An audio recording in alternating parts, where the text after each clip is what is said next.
Hi, There we Yeti. go. What's up with it, Reedy? What's good? What's good? Hey, it's good. It's good. Let's go. Ladies and gentlemen, the one and only, our special guest for tonight. She is here. She is here. Okay, so just to get it started, get it going before I ask any questions that get into it before you, I always start it off like this. I ask my guest, who are they? What do they do? And how did we meet? So the floor is Okay. yours. Oh, sorry. Are you good? Okay. Well, for those that are new, my name is Rainy. My real name is Irene, but I go by Rainy. Um, and what was the other question you asked? I'm sorry. Yeah. Who you are, what you do, and how we met. Okay.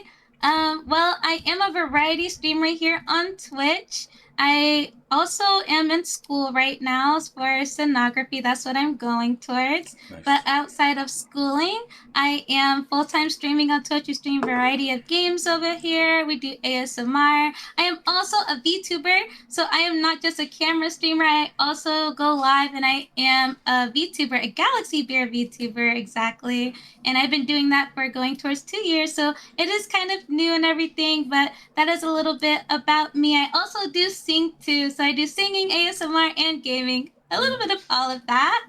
Yeah. And then me and Yeti, I believe we met through, I believe, Nikki's stream. We were both in her stream at the time when she was streaming like Warzone. And I believe we were like chatting to each other in chat. And I was like playing a game with her and you followed me and then you started streaming like Warzone around that time too. Oh So I believe shit! that's how we met, Wow. but she don't stream anymore. Yeah, that's what I'm saying. But Who? Which Nikki is this? I don't know her user, I forgot. But her name was Nikki. We both used to go to her streams. Like she was like a mutual for both of us and we Wow. like hung out in her streams together. Isn't that crazy? Just like how it goes over the years, man. People come and go in the streaming world, and damn, I'm so glad that you remember because a huge reason why I ask my guests is so just in case I don't. I did not remember that. Wow, Nikki. Yeah, Dang. it was through her. Me and her had played Warzone and everything. So we were like playing Warzone, me and the other group of girls, and you were in the chat too. And then you were like saying you're gonna get into your streaming Oh too. shit. And I remember that's when you were like streaming Warzone. I think it was back in 21, Yeah, back in nah. It's 2021. really been a minute. It's amazing. It's and then Yeah, look at 5 years later. Who would have known? We're like doing our thing right. really in the streamline because at that time, okay, now we're gonna get in. Oh, also before we continue to get into it, is there anything you'd like to plug? You know, in addition to anything that you've already said, or maybe you have like any projects you're doing right now that you want the people to know about before we get started. I am live on Twitch, Rainy Poo, RENEPO 0H. Or I kind of just am live on there usually. I used to go live like on, try to multi stream on like TikTok and YouTube and Kick and things, but right now I'm just live on Twitch. And we've been live 24/7 celebrating my 5 year anniversary. So that is something Woo! that we're doing right now. Yes! So W's anniversary debut celebration, and that's pretty much it. That's what we got going on over here. Oh yeah, no, that's awesome. So you're just so that people know, like you have a stream that doesn't end. Is basically what you're saying. It hasn't ended because it's like the more subs that are gifted or bits or donations, that makes it longer. Correct? The Yes, length of time. exactly. And we've been live for about 56 days. Is today 56? Day 56. 56 days straight, chat. Oh my goodness. There you go. Yes, and we're aiming for 2 months. So 60 days, 57 is our record. So we are one day away from breaking our actual record. So, There you go. Yeah. yes. Hey, that's amazing. That's a first in podcast history. Someone who's already been doing like a subathon, and especially one like this. That's awesome. Yeah, you're definitely breaking barriers down right Thank now over here. First you. guest to do that for sure. That's what's up.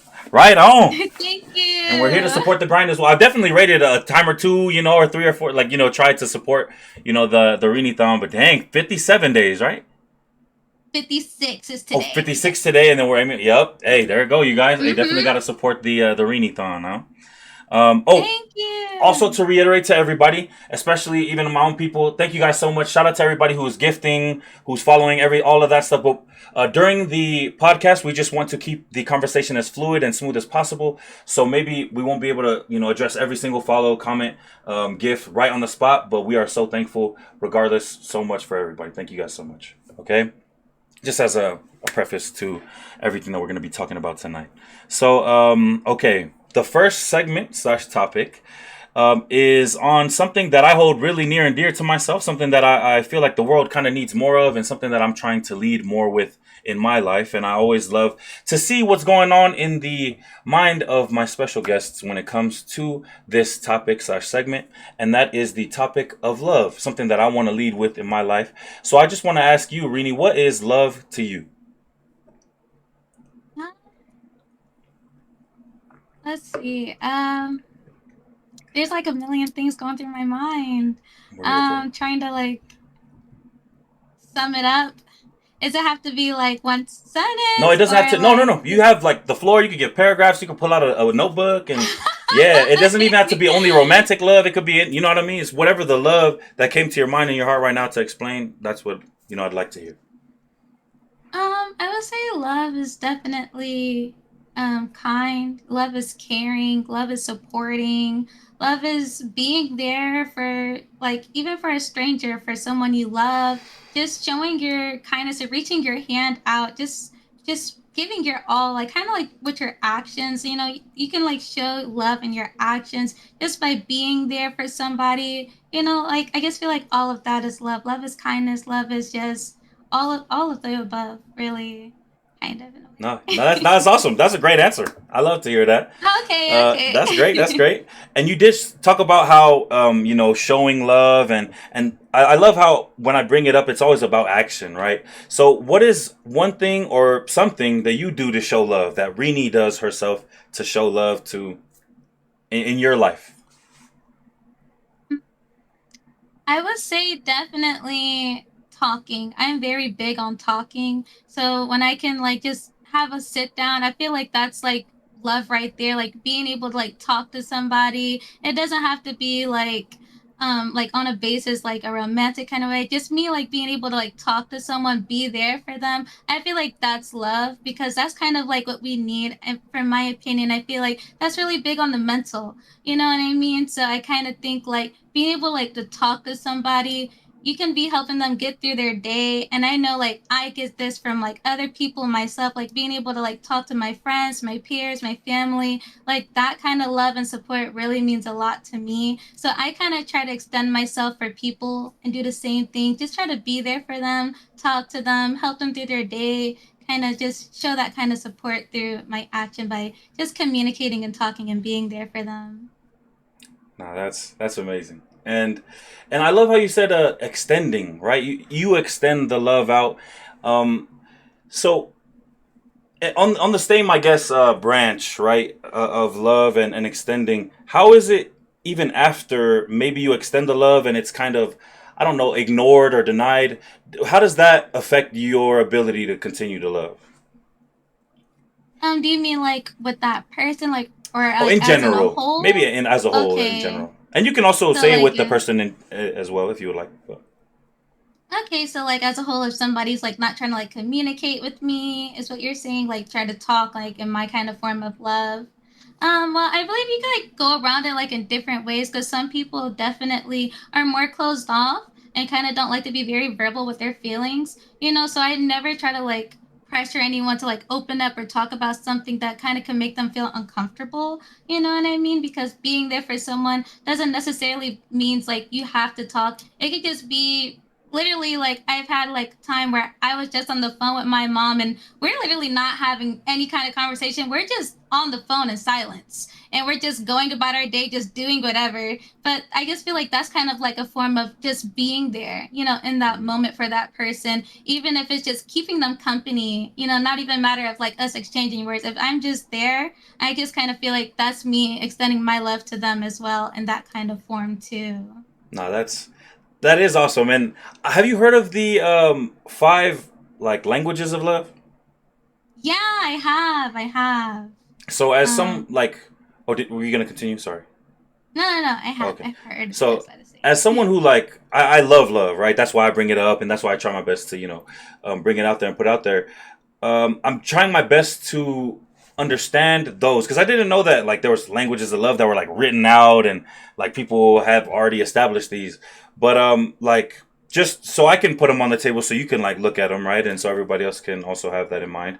The five languages of love are words of affirmation, physical touch, receiving gifts, quality time, and acts of service, right? And for you, then I believe one of them you named was quality time. Like even though you're not saying anything, Mm-hmm. quote unquote, doing anything, you're just with them over the phone, and that's like a form of love that you're showing, right?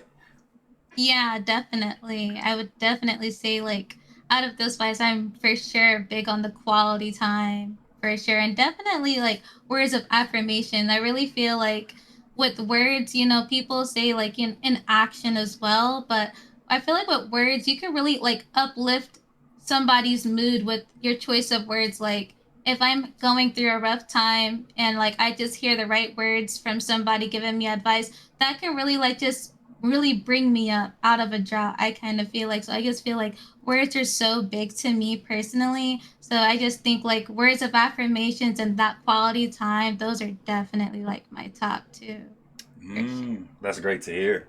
And for the people out there too, so they can know, where is it that Rini gets her words of affirmation? Do you have a certain person, a certain book, a certain set thing that you do every day, maybe to get these words of affirmation in? Where's the source for this of you, if you don't mind sharing? Um I mean, I don't know if we can like go like towards like religion or Hmm, anything like that. you can. But I would definitely say I pray. I pray a lot. Amen. I take that time with God, and I kind of feel like whenever I say my prayer, I ask God to give me the words that I need to say. That if I need to like reach out to somebody, help me find the words that I can express myself to them, that to let them know that I'm there for them, that I want to give that love to that person, that I'm extending myself to. So I definitely say my source is definitely God. Outside of that, I don't really like have like a book for words of affirmation or anything like that. It kind of just all comes from the heart and soul for me, Dang, what's I on my mind. love to hear that. The heart and soul. That's beautiful. Yeah. That's what's up. That's what's up. And I agree too. Like words are certainly a huge way to get to the heart and uplift us, especially out of tough times. I feel like quotes are a huge part of that. Like ones that really stick with us. And I kind of would like to know, what is maybe a quote that you kind of live by yourself, or one that you go to maybe in times of trouble, in times of hard times for you. You go, dang, I lean on this. Do you have like a quote maybe you live by or something like that? I do. I think I got it written down. Hold on. I believe it's by, I think, Gandhi. I know Okay. that. It's really old. It's a really old quote. Uh, I want to say specifically how he said it. I don't want to kind of just go from my No, yeah, head. you're good. Okay, there it is. All right. You must be the change you wish to see in the world. That is the quote that I had on my high school yearbook, and Ooh, there you go. I literally live by that. So That's awesome. Man, it's crazy how we remember those, huh? The high school yearbook quotes. Mine. yeah, because it's Hmm. funny because me and my best friend, Mhm. our pictures are right next to each other because both of our last names starts with the same letter, Yep. and we did not talk it over. And she has the same exact quote as Oh, me, the dang. same quote as me. Yes, and I'm like, it's no way we chose the same quote. She's like. Just two people with the same great minds and the way we think and how we interact. It's like we didn't plan that. When we were like looking at our yearbook, I'm like, wait a second, you said the same quote as me? She's like, what? We didn't even plan that. And so many people think we planned that, and we did not plan that at all. But it's crazy because she lives by that quote too. Wow. So it's definitely, that's that quote that I've had ever since 2016. Yeah. Dang. 10 You years. guys still Yeah. keep in touch? Are you guys still tight? Yeah. That's dope. That's really Literally dope. just texted her today. She's gonna be having her wedding. Wow. So it's There you go. amazing. Yeah. Her wedding is this year. Dang. Is your last name first or is her last name first? Like whose quote shows up Mine first? is Oh, first. there you go. So she Mine. copied Yeah. you. Nah, I'm playing. I'm playing. Imagine, yeah, look, Ah! man, she's after me. Nah, but dang, that's what's up. I love that quote too. That's awesome. Yeah. What's yours? Oh yeah, see, now she asked mine, so we're gonna move on. Nah, I'm just kidding. Mine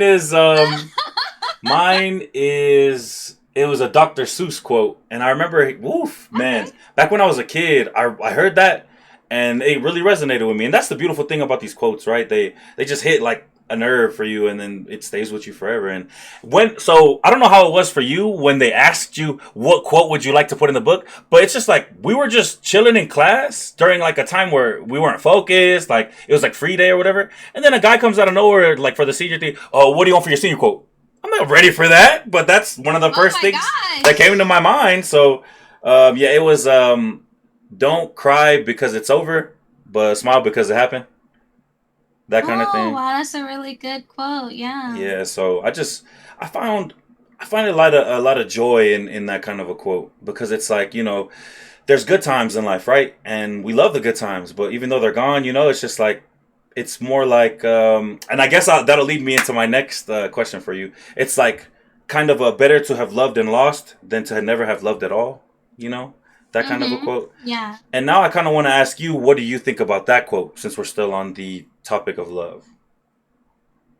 I really like that quote, like better that it happened, right and then like kind of how you explained it that it didn't better that it happened rather than it didn't happen because even though like it can like don't cry, I kind of feel like that part right there means, of course you could be sad that probably that love ended or you guys decided to go down different paths or maybe y'all just don't talk and interact with each other anymore, but at least you have that love that happened in the memory of when that did you did have that experience and you probably made some really good memories, some really happy times, So it's like appreciate the love during that time and that period of your life kind of feeling. And I appreciate those periods in my life because I kind of feel like everything, I'm a everything happens for a reason kind of I person. feel you. I So feel you. that's kind of like what I believe in. Yeah. Gotcha, gotcha. Because there are people out there who don't believe in that. Like they kind of like they go, man, if that love's not gonna stay with me, I don't want it. Like I just Mm-hmm. yeah. So I'm not one of those, but I've talked to people, especially recently, who've like kind of come from a school of thought that's like, nah, if I'm not gonna be with that person for like that's my person, I'd rather not have gone through it. But I'm on the same boat as you though, in the sense of like everything happens for a reason, and then we just take the good from even the bad, right? And we just do the best that we can with what Right. we got. Yeah. So yeah. Mm-hmm. So shout out to everybody out there as who who either agrees or disagrees. We agree to disagree too around here. But no, definitely great a great high school quote and great quote to live by as well. Um, Mm-hmm. I had asked this previously on my last one, but I kind of do want to ask you as well. Since we're still in the month of February and it is still the topic of love, Valentine's Day passed not too long ago, right? And Right. some people out there didn't have a Valentine. So, whether you did or didn't, I just want to ask you what is a piece of advice or something you would like to say to people out there who didn't have a Valentine for Valentine's Day? I kind of feel like if you didn't have specifically a Valentine's Day, that I feel like a lot of people think Valentine's Day is wrapped around one person, like the traditional, oh, girl and guy, and that is Valentine's Day. But me personally, I spent my Valentine's Day on my stream live with my community and these really lovely gifts are from people in the community. Hey, there So you go. I kind of feel like I didn't have the traditional Valentine's Day where I'm out with a guy at dinner and have a date. I was live and I felt the love through my community and just the people around me. So I feel like if you didn't have a specific person, it's okay. But if you spent that with people that love and care about you, and that just means like just being in their presence, you know what I mean? And just interacting, like saying, hi, how are you doing? For that day, I feel like you got some kind of love that day and not to really think about, oh, I didn't have it with one special person because you got that love some way, somehow. And that's Mhm. like something to be grateful for. 1,000%. And I spent it the same way for sure with the community. Everybody, a lot of times around here, Yeah. it's all about the humor and stuff. So I'm like, yeah, everybody's my Valentine who comes through. Thank you guys and stuff like that. So it's just making sure you're surrounded by people you love, and it doesn't necessarily have to be Right. romantic love, right? So it's like as long as Right. that love is around you, that's what I also believe for in Valentine's Day too. So thank you for your take on that. Yeah, of course. And now, just like I've said before as well, I would like to open up the floor to anybody who has questions about love or about, I mean, the languages of love, anything in this specific segment slash topic, before we continue to move on. Now that we're at that part of it, or as well, you Rini, if you have any questions for me or the community as well, at any time, please let me know. I would also like to let you know too, if I ask a question and don't answer it myself, like if I ask you one and I keep going, it's because that's just like how the brain goes. If you don't stop me and go, wait, what about you? Then I'm probably just going to keep going because, there's a lot of things on the agenda. But I'll try my best. Mm-hmm. Just like the high school quote, for example. It's not like I was trying to get past it. It was just like boom, boom, boom, So Mm-hmm. if you have a question, comment, concern, especially during it, you're definitely more than welcome to call me out on it. And, we're never against accountability around here. That's for sure. So anybody I who don't does... think you told me, Which what one? was your out of year 5 Mm. from the different Oh, the types of language. love? Which Gotcha. ones? Yeah, languages. Which one do you think that you're by? Mine, I definitely, I enjoy quality time. I feel like all of them are mine, but so do I have to choose one or do I just re-say them? If maybe, I'm an acts No, of... you don't have to choose one specifically. Yeah, no, I'd say I'm pretty much all of them. And last would probably be receiving gifts, but yeah, acts of service. Like I enjoy serving my loved ones. Quality time, I definitely, just like you said, not necessarily needing to be like all up in their grill, or just all over them, but just being there with them definitely matters a lot. Physical touch too, for sure. Like I am a pretty physical touch guy. I grew up in a family where it's like a lot of hugs, a lot of kisses, and a lot of Right. being there with them. Because some people aren't physical touch, like even in my family too. Like some don't like being touched, but it's just like I don't know. A real hug means a lot, especially at a time of need, for real. So. Physical touch for sure. Mm-hmm. Words of affirmation, definitely a huge communication guy. So I value that definitely, like to be able to voice your comments, concerns, worries. Even like the affirmation part in terms of like what you love about another and getting specific within it, and like yeah, I'm with all of that. I'm with love for real. So Okay, yeah. hope that answered your Definitely. question. Sorry. Yeah, definitely, dude. Definitely, because I come from a big family as well. I used to live in a family of 7 of us in the house, with all All of my right. siblings and my nephew and my parents. And every single morning, my mom walks in, she gives me a hug in the morning in my room. So it was definitely like the hugging is definitely there in my family too, for sure. Man, hey, like, man, I don't know if you've ever been in like down in the dumps in your life and you feel like everything's just tough, at some points, and you just need one, you just need a hug, especially from like a loved one like that, especially your mom's. Oof, Yeah. man, that Definitely. hits Yeah, different they're for real, man. needed. Yeah, Super neat. I don't know, like takes off that load off of your chest in a way. Like it just takes stress off of me. Is kind of like what I feel like. It's like when you're like just going through the moments, and you're just like, oh man, I just been going through a lot, and you Yep. just get a hug like that you need from like me personally is like my mom. I would break down crying after a hug. Not for sure, for Like sure. if I feel I'm that. going through a hard time and I just give my mom a hug, she don't even have to like say Nope, anything to me. not at It's all. just that hug, that like that's what I needed, Yeah. so I can just release those emotions and those feelings. You know what I mean? 1,000%. It means a lot, dude. Like I never understood until just like a lot of stuff in life, you don't understand till you're going through something how important or like how huge the magnitude of it is in the moment. So like when you're in those dumps and then you finally go through like a hug you super truly needed, you're like, damn, this is what they talk about. This is what they Yeah. need. Like that's why, Mhm. like growing up, you hear about like kids who never hug their parents or their mom never love you, blah blah blah, and it's like, man, I can see now why kids would be so bitter to not have a hug they needed so bad, because Yeah. if I needed it this much, oof, bitter people these days they need more love more than anybody, kind of. So, Right. oh man, yeah, them hugs hit different. And, man, even for those out there who are like trying to hugging the homies or I know the ladies too. It's like real love within you guys' circles, and it's just it really does mean a lot. All the daps, all the hugs, all the physical touch. Like before COVID, for example, it wasn't like apparent to me how much everybody actually physically like is handshaking, is hugging, is up in their faces. Yeah. But then after I was like, wow, we Hmm. really are like always in contact with each other. And then I thought about it, like how much does that really even mean to me? And it means a lot. It does mean a lot after thinking about it. And it's not even just like for the sake of just doing it. It like especially for the ones that you really got love for, it does mean a lot. And then I Yeah. looked at like all the handshakes that I've ever had with people. They're really damn dope. I'm not gonna lie, they're really cool. Like just the cool creative ones and stuff. Man, definitely had some cool ones Yeah. over the years. But yeah, physical touch is a huge one for sure too for me.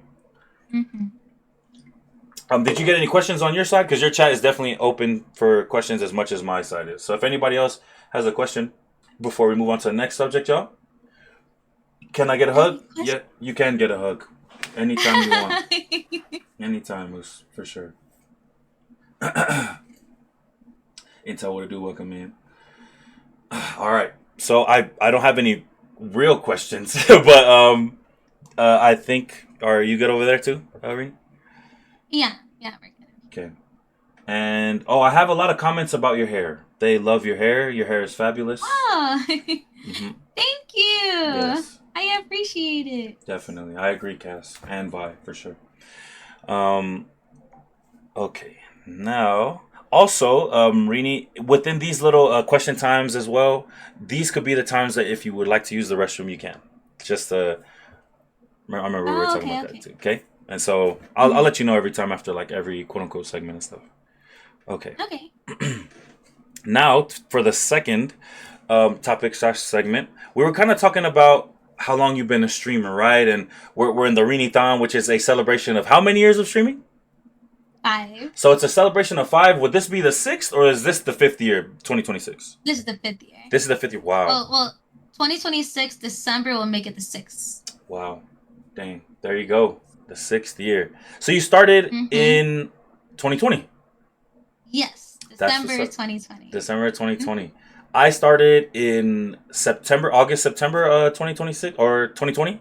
So yeah, this will also be six Mm-hmm. for me. So that's Oh awesome. wow. That's great. So Yeah. now I have a lot more questions than the one I've written down. But so for you, how long is the longest period of break time you've had within your streaming career? 6 months. 6 months. Six Oh, I months. believe I do remember that. Maybe a little during Mm-hmm. Warzone, if I'm not It mistaken. was Yeah, it was right around that time. Mm. 2023.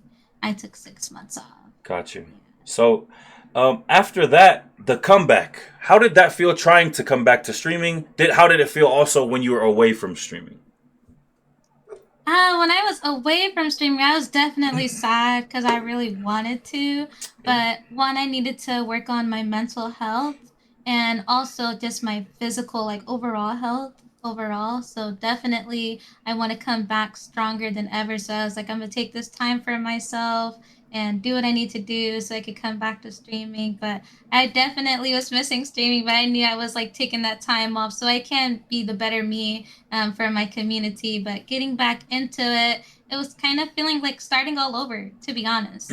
Like nobody, like I had OGs that's still here, but like everyone that was like a part of the community before, they kind of like either stopped like being a part of like the Twitch engagement overall and just kind of like doing their everyday life back to working. I don't know, but Yeah. they just moved on. But it was like kind of starting all over. It kind of felt like, and like kind of like I had another break, I believe, in like 2024, and that's when I took my break from streaming and I kind of got back into it, but I decided to come back as a VTuber where I'm not on the camera. So I believe like half my community kind of dipped because Wow. some people, they support it, some people don't.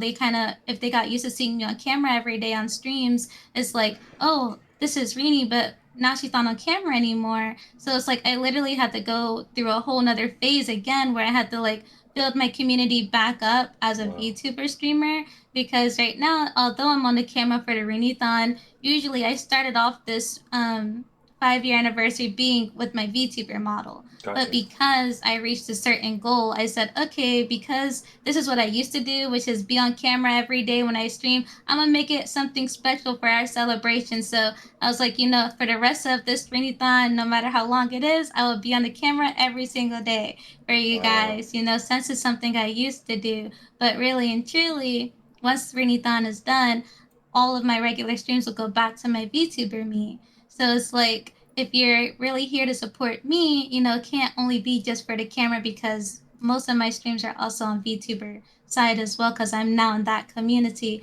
But I kind of feel like I kind of like had to rebuild, rebrand myself because I'm not just on the camera anymore. I'm with the whole character that moves, and some people like it, some people don't.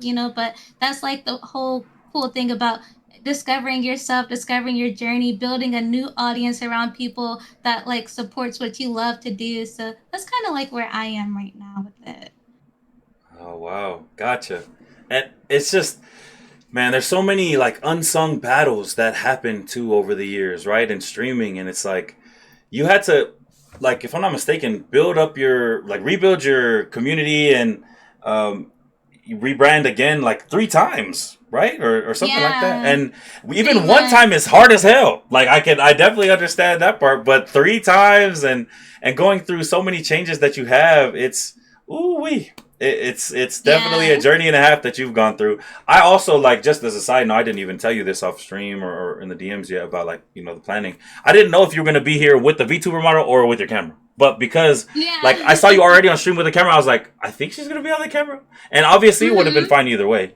But Yeah. yeah, it was. I was like, oh, I wonder if because so she's a VTuber, y'all.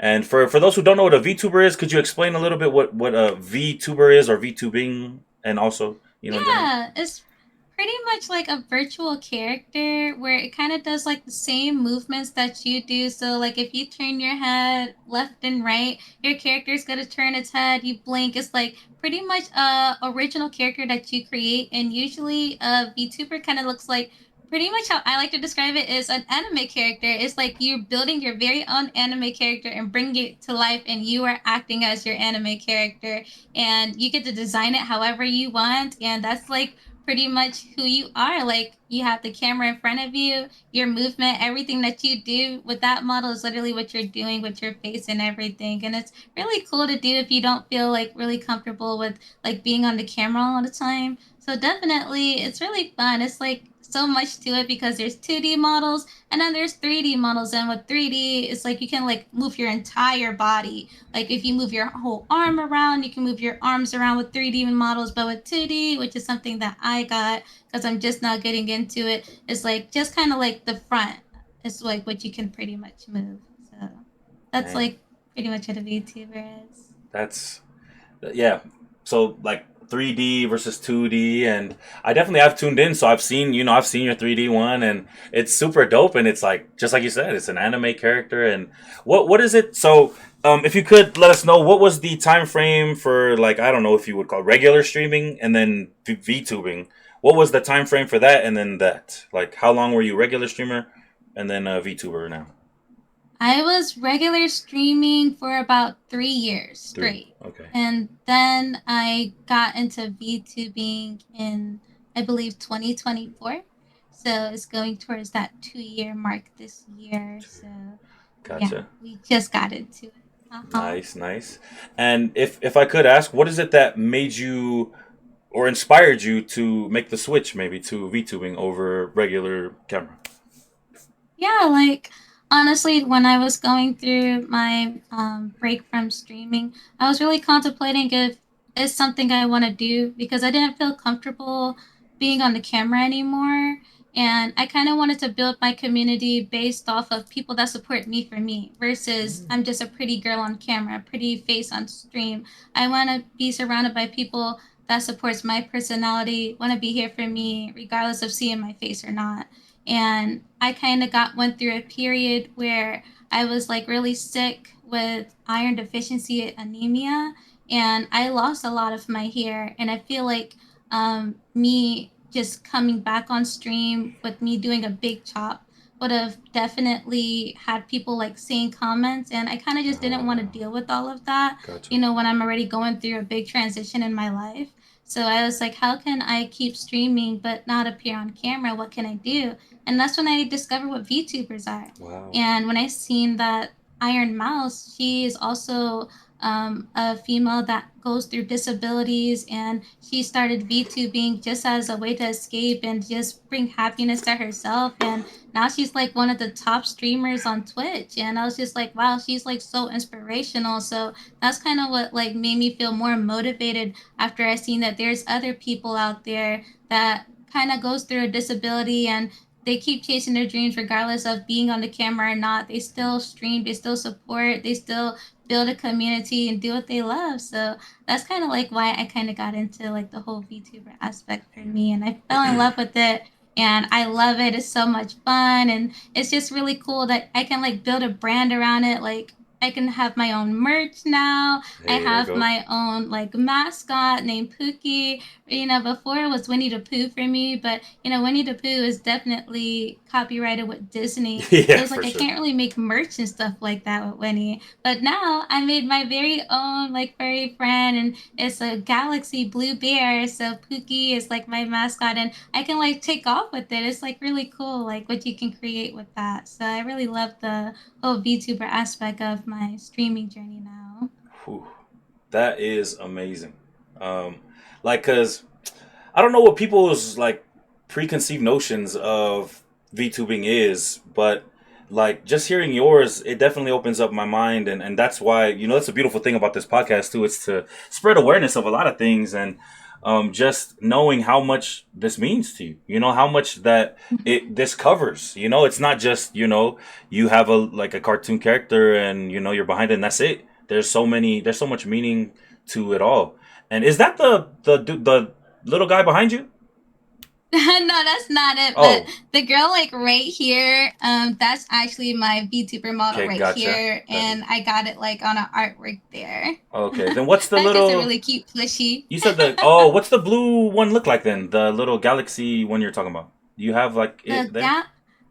I don't have it Okay, here, but I do have it like on my streams, and I do bring it up and okay, stuff like that. for sure. Yeah. Gotcha. So that's really Mhm. dope too. You can do merch off of it and everything. And yes, you said that Winnie the Pooh was like a huge inspiration to you before, right? And um, Yeah. that's kind of also was going to segue into my next question of how did you get your username?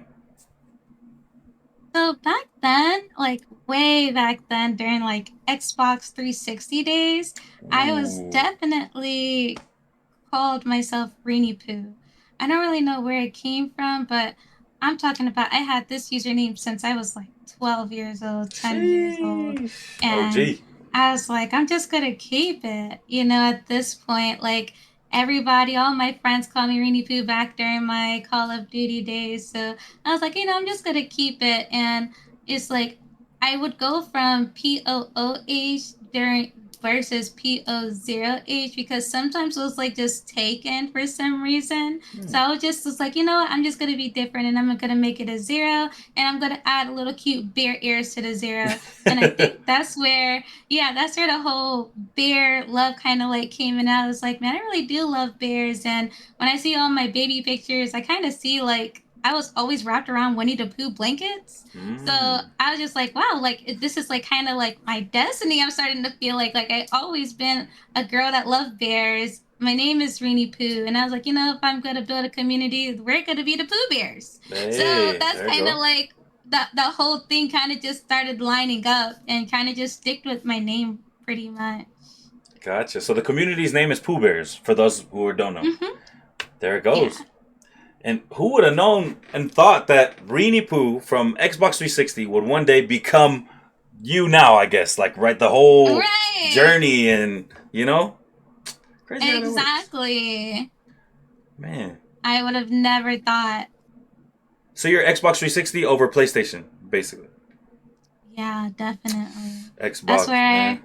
For all my real. memories came from the Xbox 360 days. That was, in my opinion, that was the golden era, the golden age of gaming back then. Because I was heavy into Black Ops 2, Modern Warfare 2. Okay. Those were like my go-to games, and that's where the whole staying up. That's where me becoming a late night hour came from. Because I stayed up till 6 in the morning playing Black Ops 2, Modern Warfare 2, Modern Warfare 3 with my friends, and that's kind of like where I feel like my personality started to bloom, and me started to like Mm. my love for games really started to happen around that time for me. Oh So shoot. Okay. yeah, Dang. So, the username came from them back in the day, and gaming as well. Who introduced you to gaming? How is it that you got introduced to video games? I don't know exactly like how I Oh got wow. introduced into it, but I just know when I was like younger, I would start by playing like me and my sister would play The Sims on PlayStation, Okay. and then there was like the old Nintendo, I think 94 or something back 64. then. Yeah, 64. Yep. There's the Nintendo that my grandmother would have at the house for when we come over, we could like just play the game. We would play like on the GameCube, like Sonic Dang. together with my cousins, Sheesh. like Sonic. Yeah, like all those old Sonic games too. So it's like we kind of like got into it from like back then, like me and my siblings and my cousins, we would like just come together and play the games. Usually we'll meet up at my cousin's house. So it probably started from my cousins and seeing like Hmm. my parents seeing like how much fun we had on the game. They probably was like, oh, let's get our kids a PlayStation 2 and get them into playing the game over here. And then we kind of all just started playing that. And then eventually I got an Xbox 360, and then my other brother got a 360. Then we kind of all just started like playing on our own. But I think it definitely came from going over my cousin's house probably and playing those like old games like Sonic and everything with all of us together. It's like really cool to take yourself back on that journey. Like I could kind of see it in your eyes and your face, and like just thinking, dang, so it really was my cousins, and uh, isn't it Yeah. cool to like think back and it takes you back, to a time for real.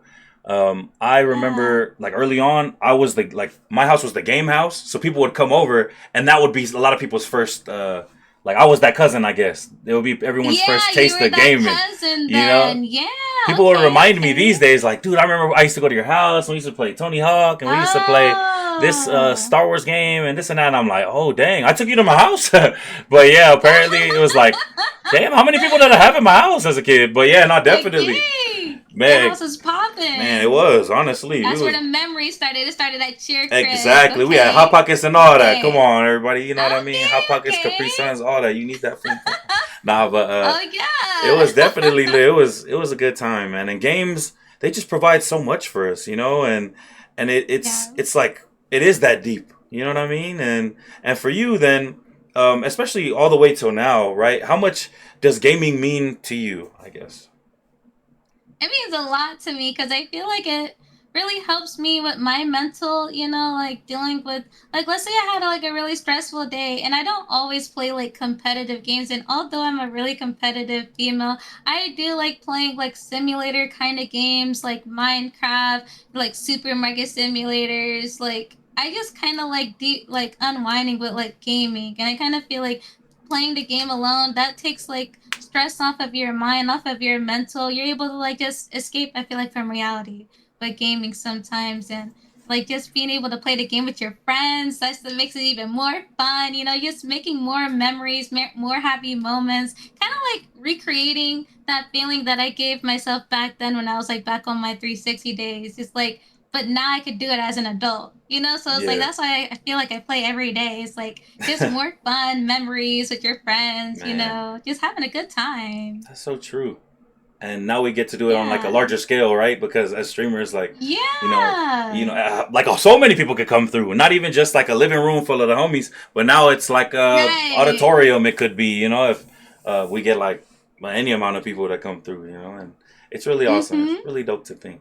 And I just wanted to like get this out there. Like, she's not just a cozy game player. She really gets sweaty for real. Like, and people don't, you know what I mean? Yeah. People don't understand that the ladies, they get down in games, right? So, what are some of the, Yes. the the shooter games and stuff that you were playing, like comp and ranked games, maybe that you got into over the years? Yeah, definitely. I was into Warzone before. I was into all of the Call of Duties before.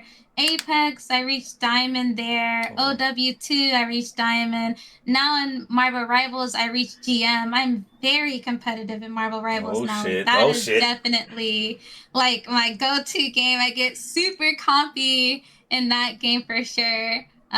But definitely, I would say I'm more so competitive gamer rather than cozy gamer because I am definitely a competitive kind of female. Like even recently, my brother came down from Cali and he lives out there right now temporarily, and we like just loaded up the Switch and we were playing like Super Mario Party like we did back in Man, the day, and we Mario we were Party. at each other's necks. Yeah, We were at each let other's them necks know. about those Mario Party He games, gets and down. even like pummel parties kind of like that. It's Yeah. kind of like we're playing the game so we can win, but my brother is so competitive with me. He's like, "Oh, at this point, I don't even care. I'm just playing to grief. Yeah, I'm I don't gonna. even care I about need winning you to lose. anymore." Yeah. Yeah, so it's like Oh, one so of when that nature those. comes in over me too, so I'm One of those. definitely, I would say, like more competitive gaming when it comes to like rivals and other kind of games like that for sure. Oh, that's what's up. And and for you, as a woman in the gaming space, what are some things maybe that you would like for other people to know about, the ladies in the gaming space? What is it that the men should know, or that everyone should be able to know and see about the ladies in the gaming space? I feel like a lot of people always like got this stereotype that girls is only, I don't know, like support or healers. Girls could DPS it too. Let them know. Let Girls them could know. DPS it up too. You could get drop shotted easy by a girl, literally, because I would Mm. drop shot hella guys in Call of Duty Warzone. There is clips of it. There is record. It is not just chat. Okay, I'm when I'm talking about Yeah. I'm confident in my aiming abilities. I am very confident, and there is so many other girls like me that is very confident. Like we be popping off. You know what I Fact, mean? fact. Like, and I remember back then it was like this whole thing that would be like, "No way, I just got killed by a girl," and I'm like, "Yes, you did. You did just get killed by a girl." So don't think like the whole stereotype, like, "Oh, it's a girl." I hate that whole saying like, "There's a girl on my team. GG's, we lost." Yeah. When really us girls, we can pop off just as much as a guy can pop off. You know what I mean? Hmm. So definitely go in grace when it comes to stuff like that. Yeah. That's good. Let's see how the switch went, Chad. Nah, but it's so true. Like, man, there's some dudes who's hella trash at the damn games, and they want to talk smack about having a girl on the team. Nah, if you're good at the game, you're good at the game, and I believe that.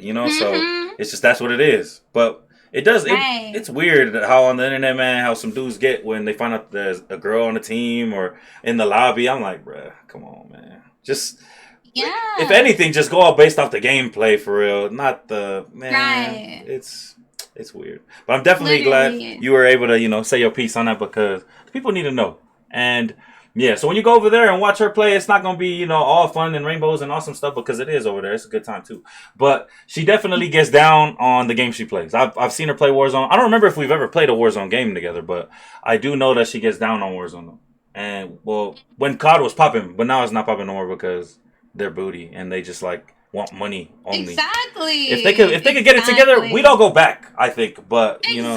I feel the same way. I wish it was like how it was back in the day, but it's just sadly it's not. So yeah, that's why I haven't been on there. But yeah, yeah. definitely. I feel like, girls can pop off. Like even like recently, like my brother brought his girlfriend down from Cali, and she was definitely not like a gamer kind of girl, but because she lives with my brother and my brother is like a hardcore gamer, she originally just got into gaming because of him because he's super competitive and she's competitive too. So I guess the two of them was over there like playing Mortal Kombat together, and when she came to Ooh. my house and visited, she like 1v1 my dad, and she beat my dad. She beat my And your dad, and dad my dad was plays? like, yeah, he was Damn. playing against her, and she literally beat my dad. And then for the next round, he beat her, and like he didn't even want to do a rematch with He's her, like, and like I'm I good. guess I because he was won. scared he was gonna lose.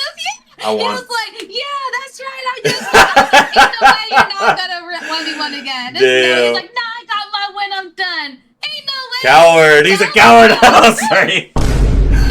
Dang. It's proof like girls can win too. You know what I Yeah, mean? they can get So down for sure. Dang. yeah. So it was 1-1, Mhm. and it just stopped there. 1-1. Yeah, because my dad didn't want to go. He didn't want to run it again. Man. He didn't want to run the sticks again. So Man. That pride, man. That pride will do you in for sure, man. These dudes, man. Hey, shout out to your dad, man. Both of your parents are gamers or just your dad? Both of them are, but I would say more dominantly my father is. Like, he gets into like Madden and 2K and games like that, fighting games, Street Fighter, stuff like that. Oh, that's super dope. Gaming family, man. When it runs in the Yeah. family. Because usually it's, the kids, they get it, and the parents never really got into it, or the best that they did was like arcade games, like Pac-Man and stuff. But Yeah. definitely your parents was in there, especially your father. That's really dope. That's awesome to hear and see. Right now, though, what are the games that you are playing? And I believe we heard a little bit of them, but what are the ones that are kind of in rotation right now for you?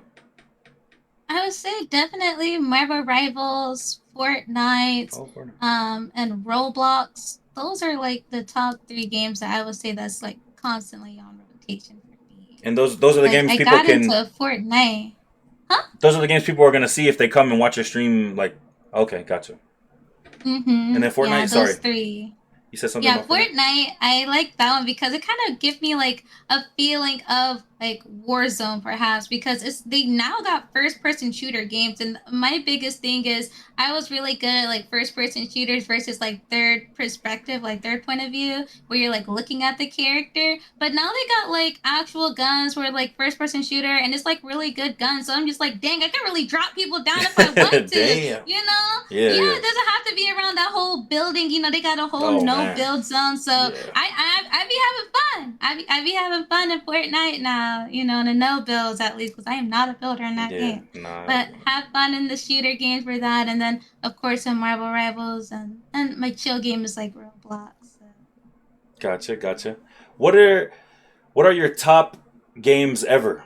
Do you have a top 5 list of your top 5 games ever? What are Rini's top 5 games ever? Definitely would put Black Ops 2 up there. Respect.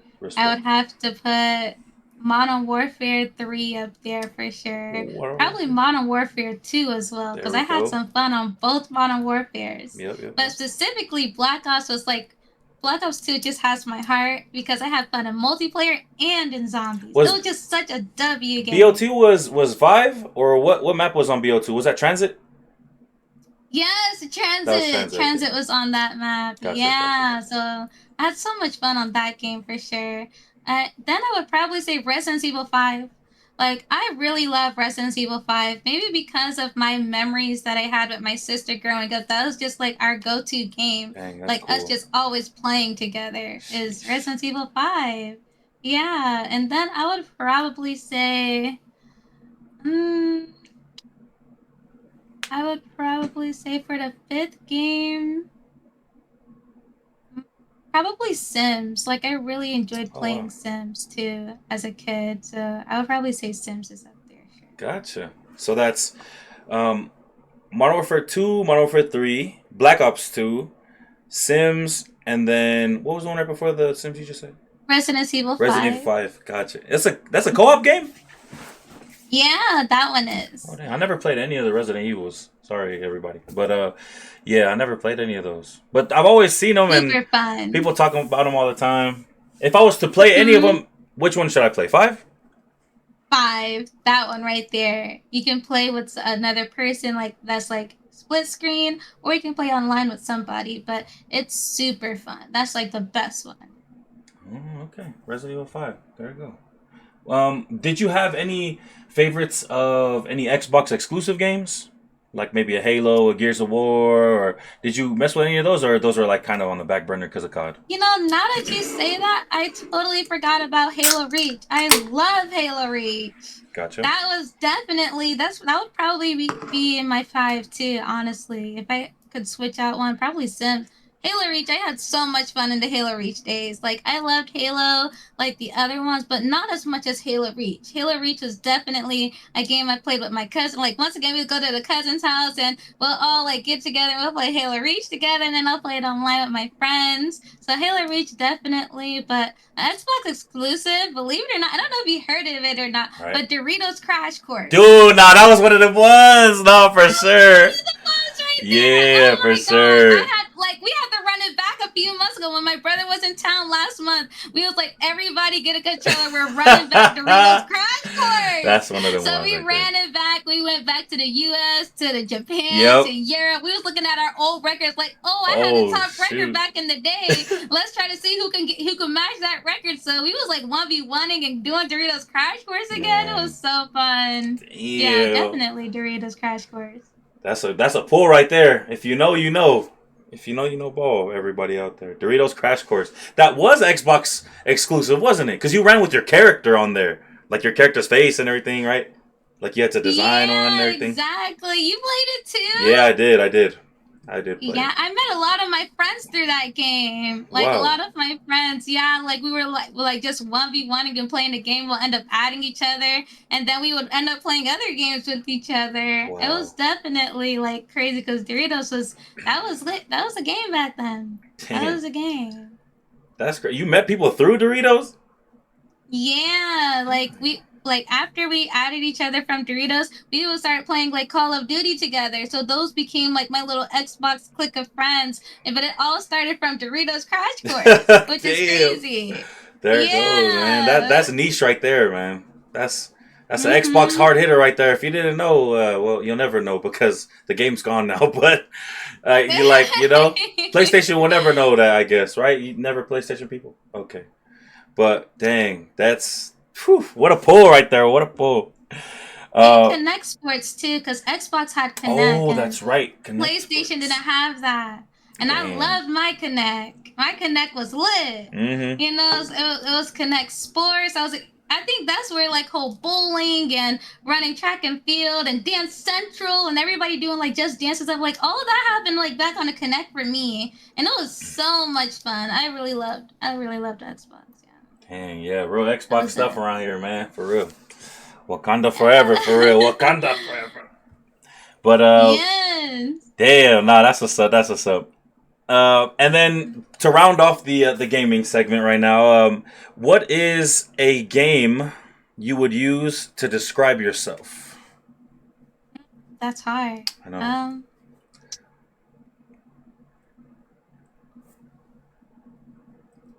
A game to describe myself? Mm-hmm. I have no idea.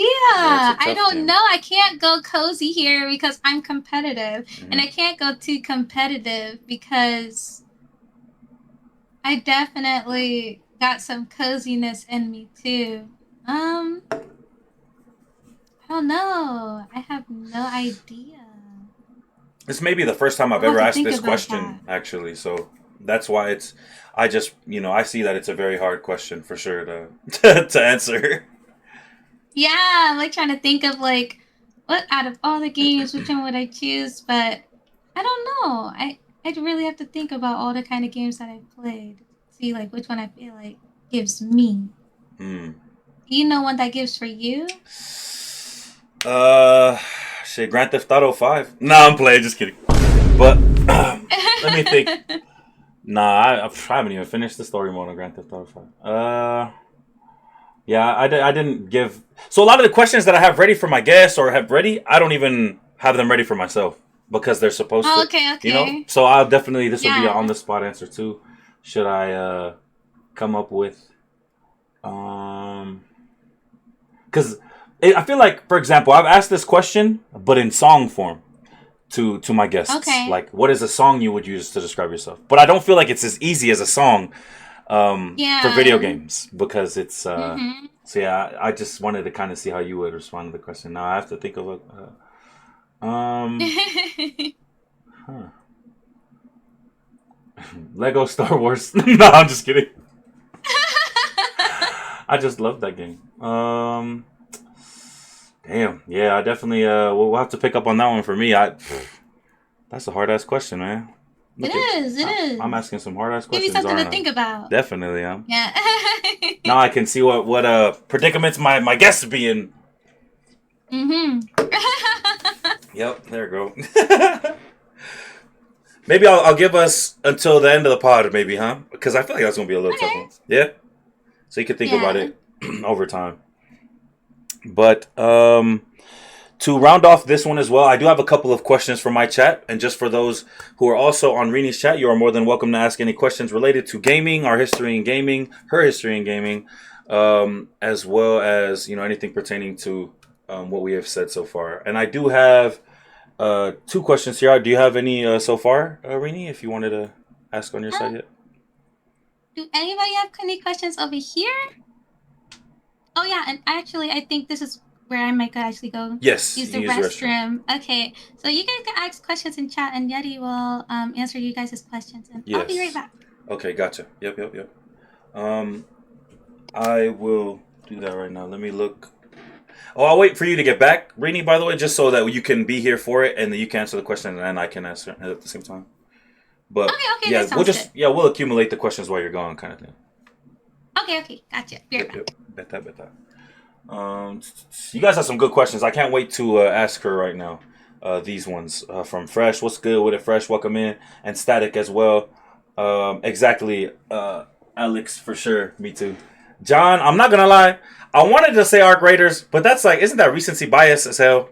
Like for me to just say the game that I'm really playing like crazy right now, like I love the hell out of that game, and I'm gonna just use it.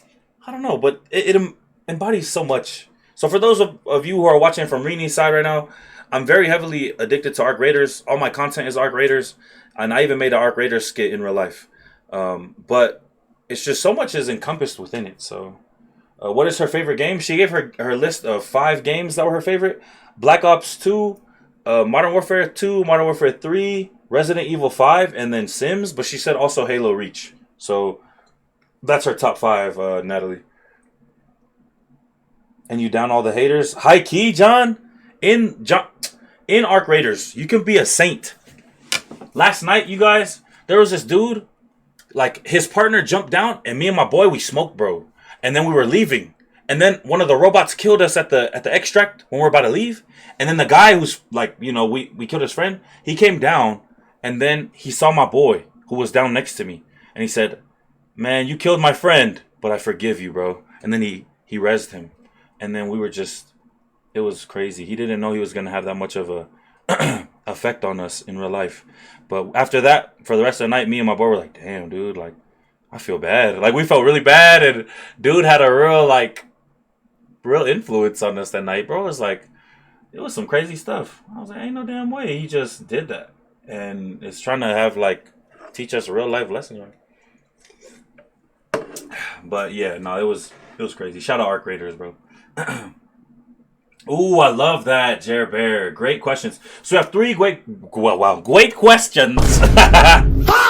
We have 3 great questions that we're going to ask her when she comes back.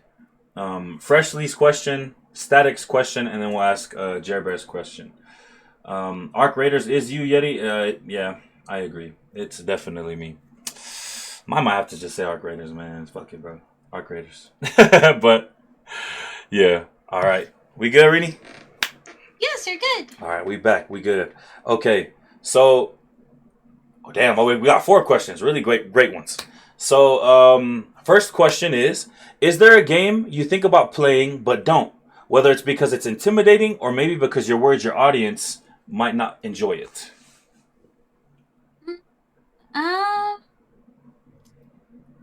Let's see. Okay, I know this is probably out there because I did give this game a chance, but I don't think it's necessarily a bad game. But I can see myself playing it, because I do have my brother that plays it, and I know he really was a fan of the game. But I would probably say Valorant. Oh shit! Before anybody comes at me in chat, shit. Only because my brother, I enjoy playing games with my brother. You know what I mean? And that is a game that he is heavily played comp wise in that game, and he loves that game. So if it's any kind of game, I feel like I could play an interaction with my brother, and that's one of the games that love. I could play with him. I feel like I can have fun playing that. That's love, what I mean? Man. So. You played that game just for him, man. That's awesome. And you know what? That game is so dog shit. I hate it. Nah, I'm playing. The thing I say, I was so heavily addicted. I remember you. Yeah, no, she's about to kill me. She's like, hey, what the heck? You liar. So That game, I'll say this. The game, I was so addicted to it. I was unhealthily addicted to it. So I know exactly what your brother's going through. Right? It was terrible. It was obsession. And yeah, it's an amazing game, but the community is so terrible. It's just trash community. So but yeah, it's a really fun game to play and get into, but the people can ruin it for sure. But dang, that's awesome. That's what happened to me one time. Like, it was my first time ever playing, and I just kind of went Sage because I heard Sage is a healer. Yeah. So I was like, okay, so I'm gonna go Sage, and I guess I didn't do something right, like where I didn't res somebody right, and a girl got on the mic and she was cursing me out. Damn. She was like, I was like, hey, I'm new. And she's like, even if you're new, you know how to do this. And damn. I'm just like, damn. Like, you know what? Like, you got it. This is not even calm. This is QP. Yeah. Like, this is my first time playing. I never played keyboard and mouse. Yep. Much less a game like Valorant. So it was like my first time doing both. And I really got the fire from her and some others in that game. And it made me not want to play no more. Definitely didn't want to play. See? Look what you're doing, Valorant community. Look what you're doing, man. You're fucking it up, so bruh. Yeah, I was like, if I play, it'd have to be like something I'm doing with like my brother or friends, but me just saying, oh yeah, I'm about to hop on it. Hell no, absolutely not. Valorant, count your days, Valorant community. I'm on you. I'm really bigger than all of y'all. I'm not gonna lie. Stupid Valorant community. I'll beat you up. I'm sorry. They're so dumb. They're ruining the game. Whatever. I've had my very many talks about it, but that's an awesome reply to the question. Great question. From Freshly, and then great answer as well from Rini there. Static Arc Hunter is asking, is there anyone you play games with now that you wish you had in your earlier life? Anyone that I play games with now that I wish I had earlier, like in my life? Yeah, that's what the question is, yeah. Like earlier in my life, like as far as like playing the game like earlier? I'd assume so. Or yeah. like... Okay, well, I would say probably, like, the group of friends that I play with now, like, my set clique of friends that I always play, like, Marvel Rivals with, and, like, other games, like, generally as a whole. I would probably say them. Dope. There you go, Static. W answer, W question. Jer Bear is asking, what's her snack of choice when she's knee-deep in gaming? Cheetos, Snickers, etc. What is Rini's choice of... a snack of choice during gaming? I love cookies. Oh my god. I love cookies. I love cookies. What? Oh my god. All right. What kind of cookies we talking? What brand? What restaurant or what place? What are we talking? I love chocolate chip cookies. That's like usually my go-to. Then I also love the sugar frosted cookies. I forgot like what brand they are, but it's like I got the little sprinkles on it. It's like usually pink or yellow or blue. I love those too. Those are really good and yummy. And I also love Oreos. So I just love cookies. Yeah. Yeah. I'm a big cookie guy too. Do you like the McDonald's cookie totes? The cookies you get from McDonald's? I don't know if you had them before. Is it chocolate chip cookies? Yeah, they're chocolate chip cookies from McDonald's. Yeah, I like those. Man, mm-hmm. I was like sick one time. I don't know why I ate this while I was sick. But I was sick. I was like bedridden. Like I was not able to go outside of my house or my room. But I had people go get those for me for like a week, 2 weeks straight because I was a cookie monster for real. And I even have a cookie emo of me eating a cookie, an animated one. Oh my god! And then I have one of me like with the cookie in the emote, like you know how you can have those little videos of you. Yeah. So I love cookies so much. What a pull there. Cookies and milk, and is the milk warm or cold? Like, we get real meticulous around this. What says Rini on this? I would say I like cold milk. You know, I kind of like the milk when it's cold because it's like usually when I get like, let's say McDonald's cookies, like I usually go there often when I'm going like on the road and I just want something on the fly. I ask them to make my cookies fresh. I do like fresh cookies. You know, and I was like a big fan of crumble cookies once upon a time, but then I started to remember, like, think like, dang, like those are like really large cookies. You know what I mean? So yeah, they are. I should cut back a little bit, So I started like cutting back, but I would like go there every single week. I'm talking about probably 2 or 3. You had that membership. They have a membership, huh? Yeah. You had the membership. I just went there for the first time, like last week or 2 weeks ago. I just went there for the first time, and I was like, "Damn, it's cookies in this bitch. I like it. It's cool." Yeah. Yeah, I never went there. Exactly. So I had to like wind back a little bit, but I always have my cookies warm. So I kind of like that contrast of having like something cold, and I would have like cold milk, with that. What about you? Vitamin D or 2% or oat milk, or you not care about the milk? Any? Any milk? Any? Okay. What Yeah. What about me? What? Sorry.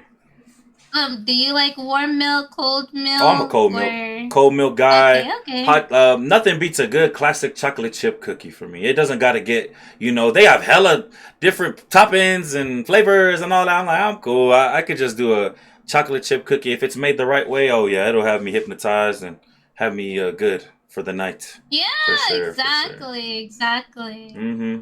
Damn. Oatmeal. Who said oatmeal cookies? I did not say oatmeal. You like oatmeal cookies? Did you say oatmeal? No, no, I didn't say no, Yeah, no, I didn't say oatmeal.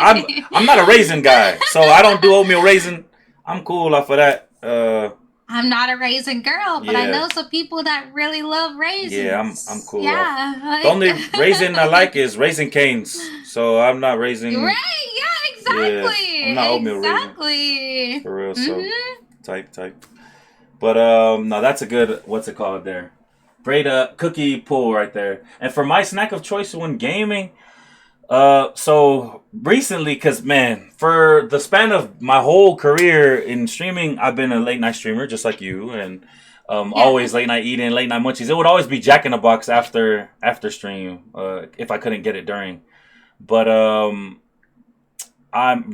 doing intermittent fasting, so I don't be able to eat like during these late night times. It's just water, and then this is sparkling water. So just Oh, a lot of okay, water. We're okay. trying to get up on our nutrition stuff and whatnot. But I'm a huge chip guy, so maybe chips for sure. Maybe hot Funyuns. I was a chip guy when I was not eating like I am now, but hot Cheeto Funyuns, man. We could do hot Cheeto fries. I was a big hot Cheeto guy, I guess. Hot Cheeto puffs, regular Funyuns. Mhm. I don't know if you guys have ever had the chili cheese fries from the Cheetos, like their chili cheese version. Oh yeah, it's amazing, beautiful, chef's kiss for sure. Okay. Yeah, so a big chip guy, but I love cookies too. That's like more of a dessert rather Mhm. than a snack though. But yeah, when I'm in the mood for a Yeah. cookie, oh, I gotta get to the cookie for real. I Yeah. gotta find one. I gotta get some good fresh cookies. Ooh, man, it won't leave my mind if someone gets that on my mind, it's over. I gotta go get one. So Yeah. just craving, like I'm a big cravings guy. If I'm craving it, oh, it's bad for everyone. I gotta get it. So Mhm. definitely. Another question here from Jabber. As she is a gamer, which character does she think she can fight IRL? Hmm. What character do I think I could fight? Like win in a 1v1? I guess. Hmm. Um, Is there any are Marvel Rivals that you think you could?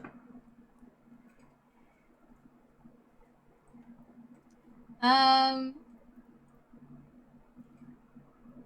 I don't know because they got abilities, so Yeah, that's kind of that's cheating. You know cheating. what I mean? They got abilities. These Yeah. characters in games, they're not like just regular people. They got like abilities. They can mess me up with their little quick little 1-2. Freeze me real quick, Luna Snow. Like Yeah. I You don't gotta know. go. Maybe I think. I didn't play bully all the way, but maybe I'll beat up the bully. I don't know. Who could I beat? I'll probably beat up CJ from San Andreas. Low key. Let me think. Who else I could beat up? Hmm. I never thought about this question. Can you fight a Pokemon? You think you'll win against any Pokemon? Actually, there was a character in Resident Evil. She was kind of with like one of the villain guys, and she was like helping him out. I think I could beat her ass. Yeah, I think so. There we go. Do you remember her name? You remember her No, name? I don't even know her name, but she was the one that was like holding the suitcase, holding like pretty much like his drugs and stuff like that. So I think yeah, I think so. Okay, there you go. Right on. Have you ever played Def Jam Fight for New York or heard of it? No, I don't think I've played Oh, it. okay, yeah, sorry. It might be a guy's game, but there's a lot of It's like a fighting game, and it was celebrities, and they were like made into like fighting characters in that game. Loki, I'll be down to Is it get the into one that with game. Bugs Bunny and stuff like Oh that? no, that's shoot. What is that? I forget. That one's one of those Super Smash Bros. Kind of games. That game. Yeah, this one's more like a Street Fighter, more like a Tekken, like one on one instead of like jumping on top of the what's it called? You looking up? No, Okay. they're calling me cap in chat. Like I can't win a 1v1. Oh What? damn, that's crazy. Like sure. And she probably bigger than y'all think. Chat for real. Type shit, Exactly. big guy, big type shit, type shit. Mhm.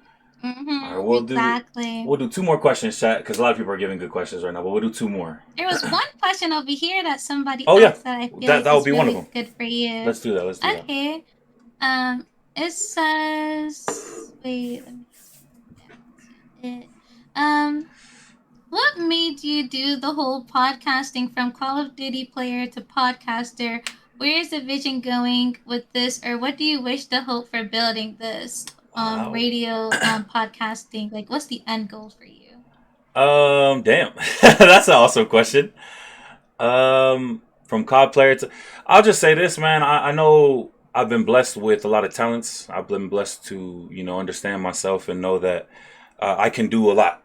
Whether it be doing, gaming myself or um, a platform to where I'm able to, interview people or have a podcast like this. So it's just, I feel like at least to be able to express these talents or use them, I've used these as like an outlet. So yeah, I feel like I could build on these, the many talents that I've been able to cultivate and be blessed with over the years. But I don't know if there's like a super end game, as in, oh yeah, I want to be on the radio one day. Like, nah, that's not. That hasn't been in my thought process, but should, like, I feel like a lot of opportunities up until now have been presented just by doing my thing. So I'm just praying and hoping that throughout this time that that's what's going to continue to happen. And I feel like everything kind of does um, work out the way that it should. And man, I'm actually where I am today at this very moment because of streaming. Yeah, I just recently moved to be able to focus on content creation, streaming, and all that good stuff. So, yeah, just by being me, doing me, and I feel like it's gonna lead me in the right way, right direction, somehow, some way. So, yeah, Wow, it's amazing. yeah. So I hope that answered the question. But yeah, we do this.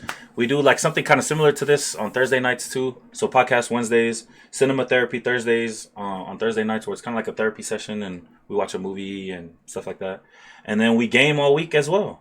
In addition to, Okay, you know what I mean. So we do our best nice. to express ourselves in all the ways that we feel necessary and try to not do too much, but at the same time, we got a lot inside of us, so we try to take advantage of you know the energy and platform we got. So yeah, Right. That's amazing. That's awesome. Like how you kind of like use your creativity in different ways. That's exactly, really neat. exactly. Like it's not only gaming or this.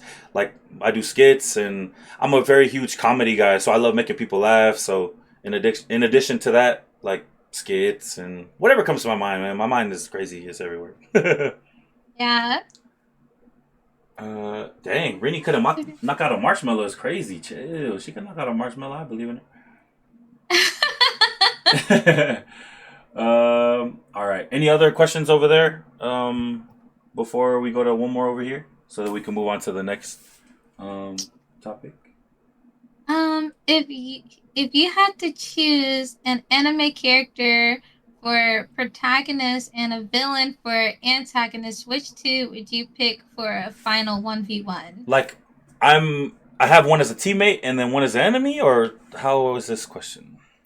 I think like you choose like two different anime characters, like kind of like antagonist or protagonist for a final 1v1. So I guess like maybe like how like cliche like Naruto and Sasuke come together for like a 1v1 stuff Gotcha. like that. Like which two anime characters would you choose? I love Eren Yeager. I want him to fight someone, so I'm gonna try and find someone to fight him. Not one that would like Mhm. absolutely wipe him out, but let me think. Aaron and I haven't watched Infinity Castle yet, but I'll do Aaron and I'm trying to pick one of them. Mm, I want to pick a Hashira. I feel like they'll smack Aaron. um, what's the boar head from? I forgot bro's name. Inosuke Oh yeah, that's him. Yeah, from from Demon Slayer. yeah, he's from Either him Demon or Slayer. Tanjiro, but uh, I don't know. I feel like Tanjiro to be too OP for Aaron. I don't know. I'll do that then. Yeah, Tanjiro versus Aaron. Okay, okay. Yeah. That's a good one. What about you? I think that was it for our questions over here. Um I'm not gonna lie, I would have to say Mikasa versus Annie. That's something I've always wanted to see. Oh, damn. I always wanted to see them just duel it out. I always wanted to see. I seen like Mikasa will a whoop her scene where it ass. was going. I'm not gonna lie. Yes, like I just Mikasa will always whoop her seen ass. like them always hyping it up in the episodes, even in the manga. But I always just wanted to see it like in the animations of them actually doing it because it showed like a cutscene, like how about you do that move on me, Annie? And they cut it. They never Yeah, showed us what happened. You know what I mean? So as a big AOT fan, like that's the 1v1 I always wanted to see. man. Yeah. But that gets in a great segue to our next topic slash segment. I'm sorry everybody who didn't get the questions in.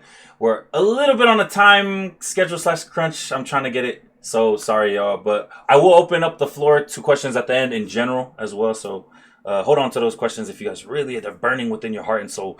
But now we're going to get into the anime portion, small kind anime portion, and pick your brain and on these topics and whatnot. And I heard you talking about AOT, big AOT fan. But what is your favorite anime, or do you have a top 5 anime list?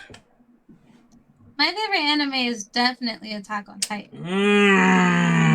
Come Definitely. on, Yeah, that's my okay, shit. That's my okay. shit. Yeah. Number one. It's definitely my favorite anime by far. Like, out of all of the animes, I just feel like because I got a connection with that anime growing up, like in high school, that was like the first anime I really got myself into.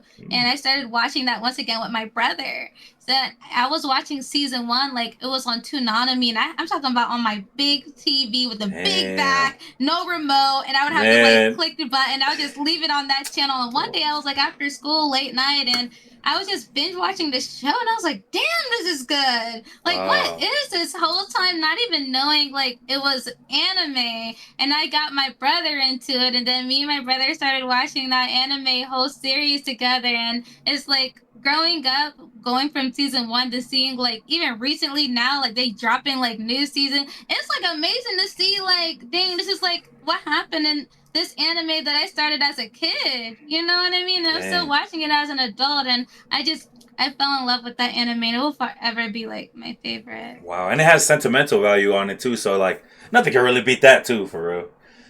Yeah. Yeah, I'm talking about we'll go on vacation and an episode will drop, and I'll bring my Xbox 360 so we can like watch it on Crunchyroll at the Dang. hotel room, and we can watch it together because a new episode just dropped. So Bro. yeah, it definitely was real for us back then. That's awesome, man. And anime, like, it's way bigger than people think, man. Like, people think people get weird around anime, and it's so, like, it's that deep, in my opinion, too. For real, when it comes to Yeah. anime and before we go a little bit into that, your top 5, do you have a list? Or maybe it's going to be sporadic. It doesn't have Let's to be in see. order, but, Um. Okay, it won't be in order, okay. but definitely since we already know AOT is number one, I'll have to put Hunter x Hunter in that list. I Okay. really love Hunter x Hunter. I really love Dragon Ball Super as well. Um, I'll probably put Fairy Tale in there. I really enjoyed Wow. watching Fairy Tale. Very tough. Okay. Yeah, that was like a really good one for me. And then I'll say for my fifth one. Mm, don't know. I might have to come back to my fifth because there's like so many good Yeah, ones. I'll have to come there's a back to lot that fifth one. for sure. Gotcha, gotcha. Um, Dang. Yeah, I'm so glad that man. I'm not bumping all this AOT hate, man. All these people hating on AOT right now. But No way. it's all good. We brush them off, man. So, but so favorite anime. We're still waiting on that fifth. That list right there. Are there any anime you're watching right now that you have kind of in rotation, or what's up with that? Rerun just came out, season 2, so I'm getting into that because that just What's the dropped. name of that? Um, Rerun? Freerin. Yeah. Free RIN. Frien, I think. Oh, Rerun? Freerin. Oh, okay. I've never heard of Yeah. that. So Yeah, it's gotcha. like the girl with like elf ears. I just got back into that anime. Gotcha. Um, that's the one I'm watching right now. I kind of had to like rewatch, and then there was I think the Ragnarok one. They had a whole new season 2 for that, and I kind of like rewatched all of season 1, and then I got into season 2. Then I didn't think there was like a season 3 too, so I just like started binge watching all of Ragnarok, What and Record that's of like kind of Ragnarok? like yeah, Record of Ragnarok, Ah, that one. I watched that Yeah, one. where they're kind of like battling it Man, out, and I kind of thought like the humans versus the gods, like, and I kind man, of thought like, dang, that this is kind of that's lit. pretty This is cool. That's kind of pretty cool. lit. Man, shout out Lubu. Yeah, Lubu, my guy, man. Shout out yeah, him. Yep. exactly. Those two are the ones that I kind of like from the top of my head that I'm There you watching. go. And you would say you're a big anime head? Yeah, I would say so. Gotcha, gotcha. Would you say there's a correlation between the VTuber community and anime? It definitely is because, like, I feel like they kind of go like hand in hand. Like most VTubers, they kind of are into anime because it's kind of like a virtual character, just like how anime characters. Like you're bringing your own virtual character to life in a way. So I definitely think they kind of go like hand in hand because I think like one of my dreams, like this is like definitely a stretch, but I think it would be really cool to see my VTuber in an actual anime and I'm voice acting for, Wow, my VTuber. that would be I insane. definitely think that's something I would love to do if I could be a part of an anime and I'm voice acting, or even if just my character is like in the anime. Like, I just think that would be really cool. Damn, So, that is super dope. yeah. And Mm-hmm. would you say then you have a good relationship with your artist to have like because they were the one who brought it to life, and how long was I Yeah. guess that process of getting your VTuber model the way like exactly wanted it? It took months. It definitely took months. It started off in February with the whole process, and then I was finally able to debut with it in June. So it took about a few months to like get it all Damn. processed because you got to go to one artist to do the artwork, to do the drawing and everything, and then you got to go to a different artist to do the rigging, to get your character to move and everything like that. So it definitely takes some time between the two artists, but definitely a really good relationship with my VTuber mama for sure that created her Oh, for oh, that's what you me. call him, VTuber Mama. Mhm. Okay, Yeah. right on, right on. Mhm. So like to bring it back now to anime again. What would you say to someone to convince them to watch anime? Someone's like on the fence about it. I don't know if I want to watch. What is it that you could like market anime to them? I would say like it can teach you life lessons. It can help you get through a hard time. Like it can literally like open the doors and open your mind into different ways of thinking when you like see it. You know what I mean? And I kind of feel like, you know, there's like certain animes that you go to watch based off of your mood. And I kind of feel like when I'm going through a tough time, I'm gonna go to like my happy anime. Like I'll go watch some Hunter x Hunter. You know what I mean? And I Okay. just really enjoy seeing that friendship, that dynamic. I just really love seeing like that guild, kind of like how in fairy tales, like that whole guild, and you'll do anything for your friends, and you just have that clique of friends. You know what I mean? So I definitely like see like me personally, you can like live your life like in that anime and just reflect on your own life decisions and think like how can you be a better person, like just like how they are in that anime. You know what I mean? You can like think about it like that. So it's like I would try to convince that person like just give it a try. it'll open probably doors. It'll open your mind. It'll probably be something that you love to watch all the time. But definitely give it a chance. You know, don't be stereotyped to what you've heard. Give it a chance for yourself and see if it's your fit and if you like it and if you enjoy it. Yeah, no, 100%, definitely can. There's like, I feel like people have said this before, definitely, but like, there's an anime for everyone. There really is. Yeah, Like, there's just so many, and it's just people kind of like harp on the fact that it's animated, like cartoon. Like, man, get over it. On like real life shows, there's some real life shows that suck too, and it's just if you can really find your anime, oh yeah, it's a beautiful place. I was one of those who got it pushed is. into anime in 2020 due to the pandemic, so I didn't ever watch really anime before that. Besides, like what Dragon Ball or Pokemon, I guess. But yeah, no. After that, it's definitely been anime. Yeah, it's been up for anime since then. Very much so. A lot of life lessons, a lot of great stuff, and Yeah.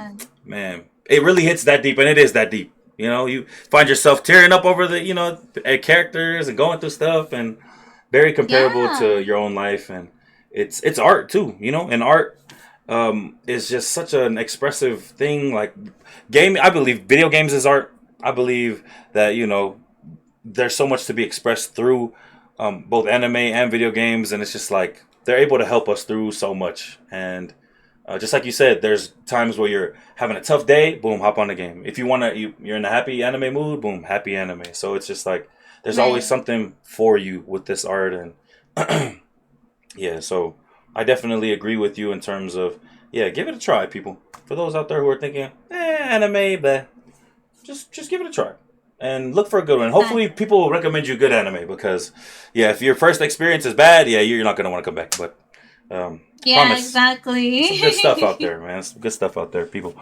Mhm.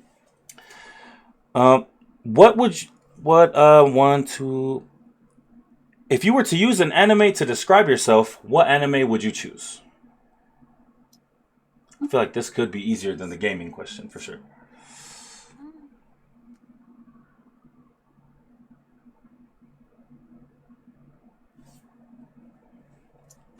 Um, I would probably, I would probably say Hunter x Hunter. I would probably Ooh, say Hunter x Hunter. okay, nice. Yeah. Right I on. just really, I'm really big on that happiness, that jolly like spirit, that joy that Gon had, and then Killua with the best friend, and just their dynamic together, and like how they were just there for each other, and then their group expanded, and they just went through a lot, and no matter what, it was always because of their friendship, their bond that they had together, and looking at life challenges and challenging not by themselves but with each other, like having people that you love and care about surround you to help you get through those dark times when you are going through a dark time. And sometimes Killua was going through a dark time, and Gon was there to pick him up when he was going through those times with his family. You know what I mean? Because it's not always just like about what you're going through, like everyday things. It could be like with your family. You're going through some tough times with your family, and nobody knows about it. But your friends, they're gonna be there to support you. So I think I would say Hunter x Hunter. That's a good one. I like that. I like that a lot. Uh, if I were to choose one, I really resonate a lot with Tanjiro. Like in Demon Slayer, I feel like he's really just trying his best to find humanity in everyone, even in the demons, and even when everyone wants to Yeah. like write him off, it's not that I'm him, but I would like to aspire to become him, like bro, because I mean, no matter how bad anyone has been, like at one point they were pushed there, and it's just he really is trying his best to understand everyone. And if you truly Mm-hmm. understood someone's journey in this life, you wouldn't hate them. And Right. yeah, it's just something that I definitely agree with for sure. And I just, I don't know, I find him very honorable and valiant. And Yeah, yeah, definitely. I really mess with Tanjiro. So Mm-hmm. shout out to bro. That's a really good answer. Yeah, definitely. He's always there, even like where they're like, why are you trying to save a demon? He's trying to Yeah, like he's literally trying to kill understand us right now. yeah, exactly. He's like trying to understand like why are you like this right now? Like what happened in your Exactly. past for you to get to this point?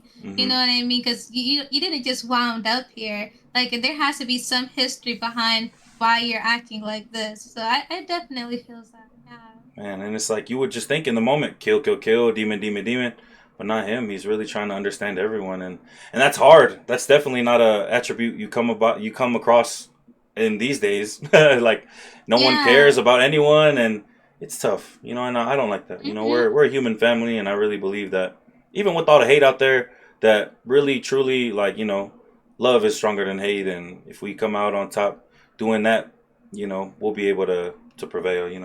Type. Yeah, definitely. So, no, that was a great answer. I need to finish Hunter x Hunter actually. So, yeah, I'm at the hotel. Man, I've been stuck there for years. I haven't gone back in a minute, but one day I'll get to finish Hunter x Hunter. A lot of people tell me Yeah, great it's things really about it. good. Definitely. Yeah, shout out Hunter x Hunter. Yeah. So anybody who has questions relating to anime now, I'm gonna open up the floor, and then we are going to wrap up with the anime part. I do have a question here for you already from the anime. If you have Yeah. one, do you have one right now? You can go first. Not that I see right now. Gotcha. So I have a question here from my guy Freshly. He says, between Naruto, Bleach, AOT, and Demon Slayer, which anime world do you think you would have the best chances surviving in? Okay, hold on. AOT. AOT, Bleach, Demon Slayer, Naruto.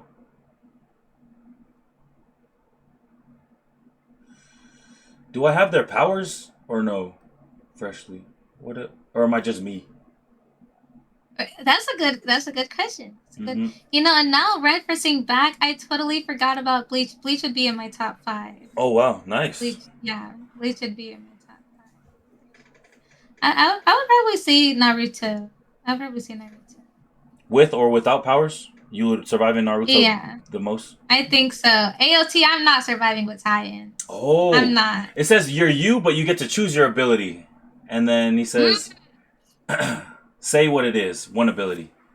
Um, man, AOT, everyone dies, so that would suck balls. But I think, man, if I could get it, well, shit, Demon Slayer would be looking I feel tough like as hell for everybody, man. Demon Slayer with demons on the rise, Attack on Titan with Titans on the rise, and then Bleach. If you're caught up in Bleach, no spoilers. I'm not gonna say like you Okay, got to deal with that too. So Naruto seemed like the safest option. So all right. I would have to go with I that. never fully watched Naruto, but I'll pick Naruto too. Yeah, fuck it, she made Yeah. a good case for this, so I agree. Mhm. um, Let me see, but the ability, I don't know. I don't know any of the Rasengans or none of that. None of nothing about Naruto, so I don't know. But yeah, I'd pick Naruto. V asks on TikTok if you had the chance to be in a isekai or isekai. How do you say that? I don't know if you spelled that. Isekai. What would be your power and why? Where is that from, V? I don't know that. What does that mean? I don't know. I maybe what arc of Naruto we talking? Hell if I know, brother. I never watched it. Sorry. Oh, I don't know. It's tough. Yeah. I'll have to like really retract my memory because I watched that years ago, probably like 9 years ago. Woo! 9 years. And isn't that crazy Yeah, too? Like you could go, ooh, I watched the anime years ago. Which I can finally yeah. I say now watched it when I was like because 18. man, it's been a couple years since I watched Hunter x Hunter too, up to the part where I left off. So yeah, I gotta go rewatch it all over again for sure too. Oh, is that a anime question, V? Or like does that have to do with a specific anime isekai? If you had the chance to be in Reborn an in isekai. another world. Oh, isekai equals reincarnated in another world. Okay. Oh, see, you just came through assuming I knew what the hell I was talking about. Hell no. Yeah, my bad. Oops, I'm really new to all of that, low key. But if I had the chance to be reincarnated into another world with what would be my power and why? Ooh, so basically, what would be your power then, uh, Rini? What would you think? uh, Hmm. I would like to do something with the mind, cause like everybody could be strong and fast, but like mind easier, I think. And I'm more of a mind guy, anyways. But what to do with the mind, I have no clue.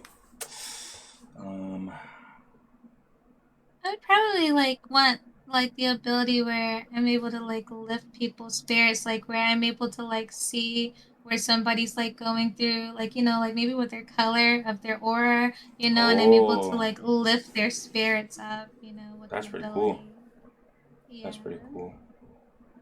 How would you feel? I mean, I guess it's gonna be thinking a little too deep, but how would you feel in terms of like, would you be controlling them to feel better? Like, oh, you're feeling bad, feel good now, zoom, or would you like just, Yeah. like I know, and then it gets, I don't know, maybe I'm overthinking, it, overdoing it, I wouldn't want to be like a controlling kind of thing, but I can but like I see I where your feel like heart's I can at. like I do. yeah, like where I'm able to like like lift their spirits to where they're like not in that drought, like not, either if it's being like fury angry or if they're like really sad and depressed. You know what I mean? If I'm able to like let's say the color was like sad and depressed, it's like blue, and versus somebody that's happy, let's just say it's like I don't know green, if I'm able to like bring that blue up to like green, and just like maybe like by talking, you could even be like just by talking and communicating and just getting that person to open up. I think that would be like a really cool like ability.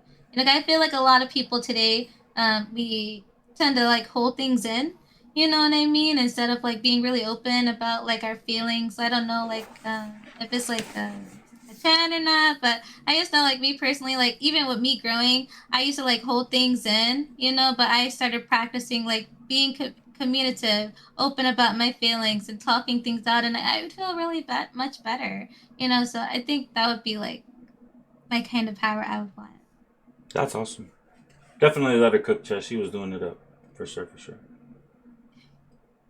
Thank Um, you. Man, okay, one, two.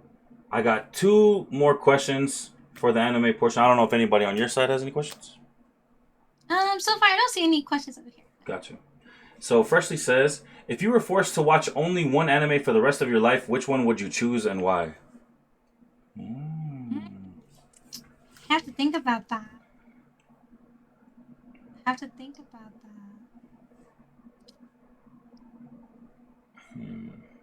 Because even though I love Attack on Titan, I am sad with how the way things ended in the end. Yeah, So I it's. don't think I would want to. I agree. Like it's super dope, and like the things that are represented within it are amazing and everything.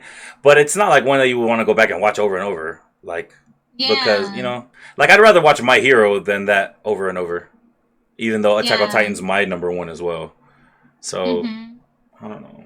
I gotta think about. Oh, people are saying Dragon Ball. Hmm. No, Dragon Ball is a good one. Hmm. Hmm. Yeah, I'll probably say Dragon Ball then. I'll probably Yeah, say Dragon Ball. Dragon Ball sounds Yeah. good. That's a good that's a good one. Yeah, it's also one of those anime you grew up watching and like you just be eating, just watching. Yeah, Yeah, exactly. I think it'd be Dragon Ball, or if Pokemon count, maybe Pokemon. One of those childhood ones that like they're always, there's lessons too, life lessons you're learning every episode. It's for kids kind of too, so I'd like to Yeah. watch it back and learn those lessons again, maybe between those. Mm-hmm. Give you some motivation. Yes, definitely motivation with overcoming your limits, all that good stuff, chat for sure. And the last question right here. Of all the anime you've seen and can remember, which villain do you think was the most misunderstood? I'm gonna have to say Light Yagami from Death Note. No, just kidding. No, no, no. Not Light, not Light. Shout out to bro uh, though. He was very understood, but misplaced. Misplaced. Hmm. He says, "See." Probably Pain Ooh, from there Naruto, we go. I actually. haven't watched, but there you go. Cook, cook, cook. Probably him. He was going through like a lot before he got to that stage, from everything that happened to him as a kid and how he got transformed into a villain.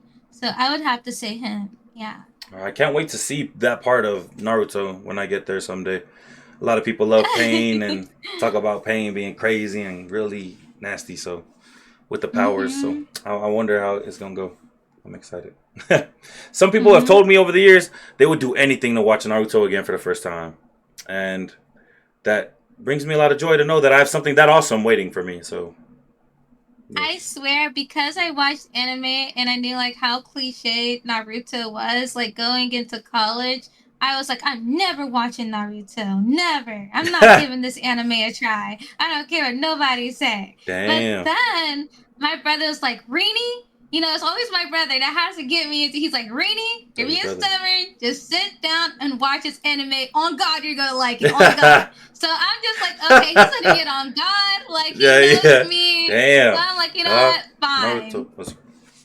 That's funny. Gave it a try and I binge watched it. He was like, watch these episodes. So it's like, he was like, I want you to get into it and I don't want you to get distracted by a filler and then be like, oh, I don't want to watch it. So he was like, watch these episodes. And then he told me which episodes had fillers. And I was like, okay. So when I first got into it, I skipped the fillers in the first season when I was watching. And I really like really started to love the anime. And I was like, oh damn, well this is really good. So then I was able to like just watch the episodes like thoroughly and just watch the fillers included. But for me to get into it, he told me to like watch it without those fillers like popping in so I don't feel like I'm getting sidetracked and feeling like it's boring, you know. But I got into it and I loved it. And I ended up binge watching the whole thing. But since it's been like over 8 years since I watched it, I feel like if I rewatch it, it's gonna be like the first time again because it's like hard to really remember like Yeah. a good anime, like every detail that happens, like you know, like the big plot, you know, the big fights that happens, but like kind of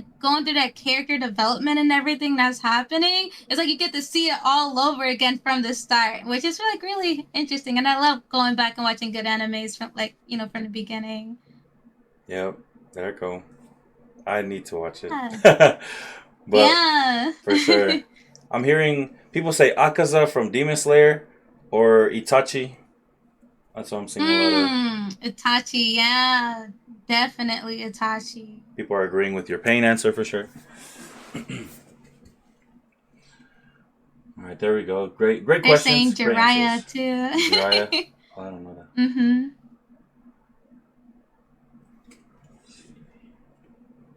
All right. Thank you everyone for your answers and questions. Appreciate y'all. Appreciate y'all. And now we're going to get into the next topic slash subject. I did notice over the years your ethnic background. If you want to introduce to the people those where those two flags are from in your biography, and where you are, I guess, as well. Okay, so if we're gonna go down to like the generally speaking, or if I was to Yeah. spill the whole spill, If you whatever you would like, like to get down to. okay, well, if I was to just generally, if anybody just asks me, I'm Jamaican, I'm Guyanese, and I'm Indian. Wow. But if we're going into the whole spill, my mother, she was born in Jamaica, and she's also Indian, and she's also Cuban from my grandfather. Wow. So that all comes from my mom's side of the family. And then my father's side, my dad was born in Guyana. That is also a different country towards like South America area. And he's Guyanese. He's also Portuguese from my grandfather, and then he's Indian. So getting like the two of those come together, Dang. they made me. So that's what I am. Wow. That is way more than I thought that we were gonna get. That's awesome. Dang. Yeah. Have you visited all of these places before? No, because I don't have my passport, but that's Gotcha. definitely something I want to do. Dang. Definitely. Okay, gotcha. So you haven't visited any of these places? Definitely. My Jamaica? number one is Jamaica. Okay, For gotcha. sure. Because I grew up more so around my Jamaican side of my family, so I know more of the culture there rather than any of the other cultures that are in my family. So I would say like Jamaica is on my number one list. I am hoping I could go there this year, either if I got my passport and could fly there or even by a cruise. Because I've been on my first cruise last year and I was able to visit the Bahamas. So I was like, okay, it's possible that I can actually go to Jamaica, even if it's by cruise, you know, and get to see like my actual culture and the roots of my people, you know, of my family and everything. So I would definitely say that's like my number one. But Then I would probably put like Guyana because that is where my father was born from and his side of the family too. Dang. So I did have questions about Guyana, because personally I never knew about it, and I feel like the podcast is a great place for people to learn and be aware about things that we've never, things, people, places that we've never heard of or been before. So what is it that you know about Guyana, and then maybe something that we should know as a general population of the Earth about Guyana as a place or a people? I would say Guyana's like it's a country. It's not like well, how my father explained it to me growing up is more so poverty in that country, and my dad kind of always likes to explain like in America, everybody wants to live the American dream, but in Guyana they come from tough times. Like tough times as far as like not having bathrooms, like not like walking around on the street barefoot, dirt roads, like all of that like stuff that you like think about. It was really true over there in Guyana back in the day for when my father like grew up living there, and even like just getting a boiled egg on your birthday, that would be like something really joyous for like people over there in Guyana. So it's like you come from hard time, hard struggle, and it's like later on, like in the years, you see it like grow and become like such a better country over time. So it's like seeing like them get more civilized, like doing much more for the people like over the years. It's like really great to see. So that's something like I really want to say big up to the Guyanese people because they are people that come from struggle. It's not always just sunshine and rainbows. Like I heard lots of struggle stories that my dad had to go through as a kid that I can't even believe like he went through all of that. But it's like good to know like wow, this is like where you came from. This is like what your childhood had to be from, and I wouldn't be here if it wasn't for him and my Yeah. mom like coming together. So it's like those struggles is what made my father, the man he is today. So I would definitely say like, Guyanese people as a culture, it's like they're really loving and caring, and they're always about unity, always about unity. Like my Guyanese side is very, very big. Like it's like so many cousins, cousins upon cousins upon cousins, and it's always kind of like the same vibe like with my Jamaican side, I would say, because it's the same Caribbean kind of vibe when it comes to the music and eating like the curry chicken and everything like that. But it's still like about unity over there as well. Yeah, that's dope. That's really dope. Is what language they speak in Guyana? Well, there's people that speak like Portuguese, but it's not like they have like a native language for them or anything like that. Oh, okay. So they Mm-hmm. speak English over there or no? Yeah, yeah, English. Oh, English is like maybe Hmm. their main language. Yeah. Oh, okay, Mm-hmm. gotcha. Because I had a boy. He's Belizean or Belizean, and yeah, like it's Central America, I believe, but they speak English there. So I was like wondering maybe it's like low key the same for y'all. Like in Guyana, It's kind of it it's can kind of have like like how Jamaica has like broken English and they call it like patois. patois. Well, Uh-huh. in Guyana in Guyanese, I would say like when I did visit like my Guyanese side of the family, it's like they do have accents over there and they do say different things with different expressions, kind of like broken English in a way. But it's definitely English as the base term like for the language for sure. Ah, gotcha. Yeah, Hmm. I'm very much so a lover of learning too. So it's like whenever I could learn anything, especially a culture, language, stuff like that, it's very dope to me Yeah. because you connect more to your human family in a way. You know what I mean? So, dang, that's Hmm. really cool. And the Guyanese flag is pretty dope too. Shout out Guyana. Yeah. Mm-hmm. So you're Did you watch Guyanese, Jamaican. Okay, what was that? Did you watch the Super Bowl halftime with I Bad did, Bunny? I did, I did. Yeah, surprisingly, I seen the Jamaican flag out there and the Guyanese flag. So he picked up Guyana and Jamaica on Wow. the floor with all of the other Hispanic flags out there. And I was like, wow, that's like much love that he's showing. And both are from like my people. So I really like became a fan of like Bad Bunny when I seen he was like looking into bringing unity to America when he was like we are America, and he's shown like all of those different flags from all those different cultures around the world. That was like really big. Oh And yeah, for I feel sure. like spreading awareness because some people, like you said, don't didn't even know about Guyana, didn't even know about that flag or what that flag was, and he was like baking us up out there. Yeah, no. Shout out Big Bad Bunny, man, on the super huge, amazing Super Bowl halftime show. I was really messing with it. Shout out to all my people from Boriken, a los de, you know what I mean? Shout out PR. But it was really dope to see, man, and like a big representation of all of the Americas, all the way up top to the bottom, and shout out Bad Bunny for Right. repping and showing that love can overpower hate, no matter when and where and how, So Exactly. definitely true, definitely true. Um, and also, shoot, you said you grew up more around your Jamaican side, though, huh? Being out Mm-hmm. there, and you're Yeah. you're on the East Coast, if I'm not mistaken, correct? Mm-hmm. Yeah. Which I state am. was that again? North Carolina. North Carolina, right? So it's Mm-hmm. like I definitely find more of the Caribbean folk out there, right, in terms of the United States, because I grew up on the West Coast. I'm from California, right? So we have Yeah. more so Mexicans, and when it like in terms of like Latinos, Hispanics as well, on the East Coast, I find they're more like Puerto Ricans, Dominicans, and Cubans, stuff like that. But over here on the West Coast, we get more Mexicans, I'd say, and then also maybe even like just from Central America in general, like El Salvador. We have people from like Salvadorians, but you guys get Mm-hmm. more. I'd say Jamaicans over there too. Growing up, I still never ate no Yeah. Jamaican food before.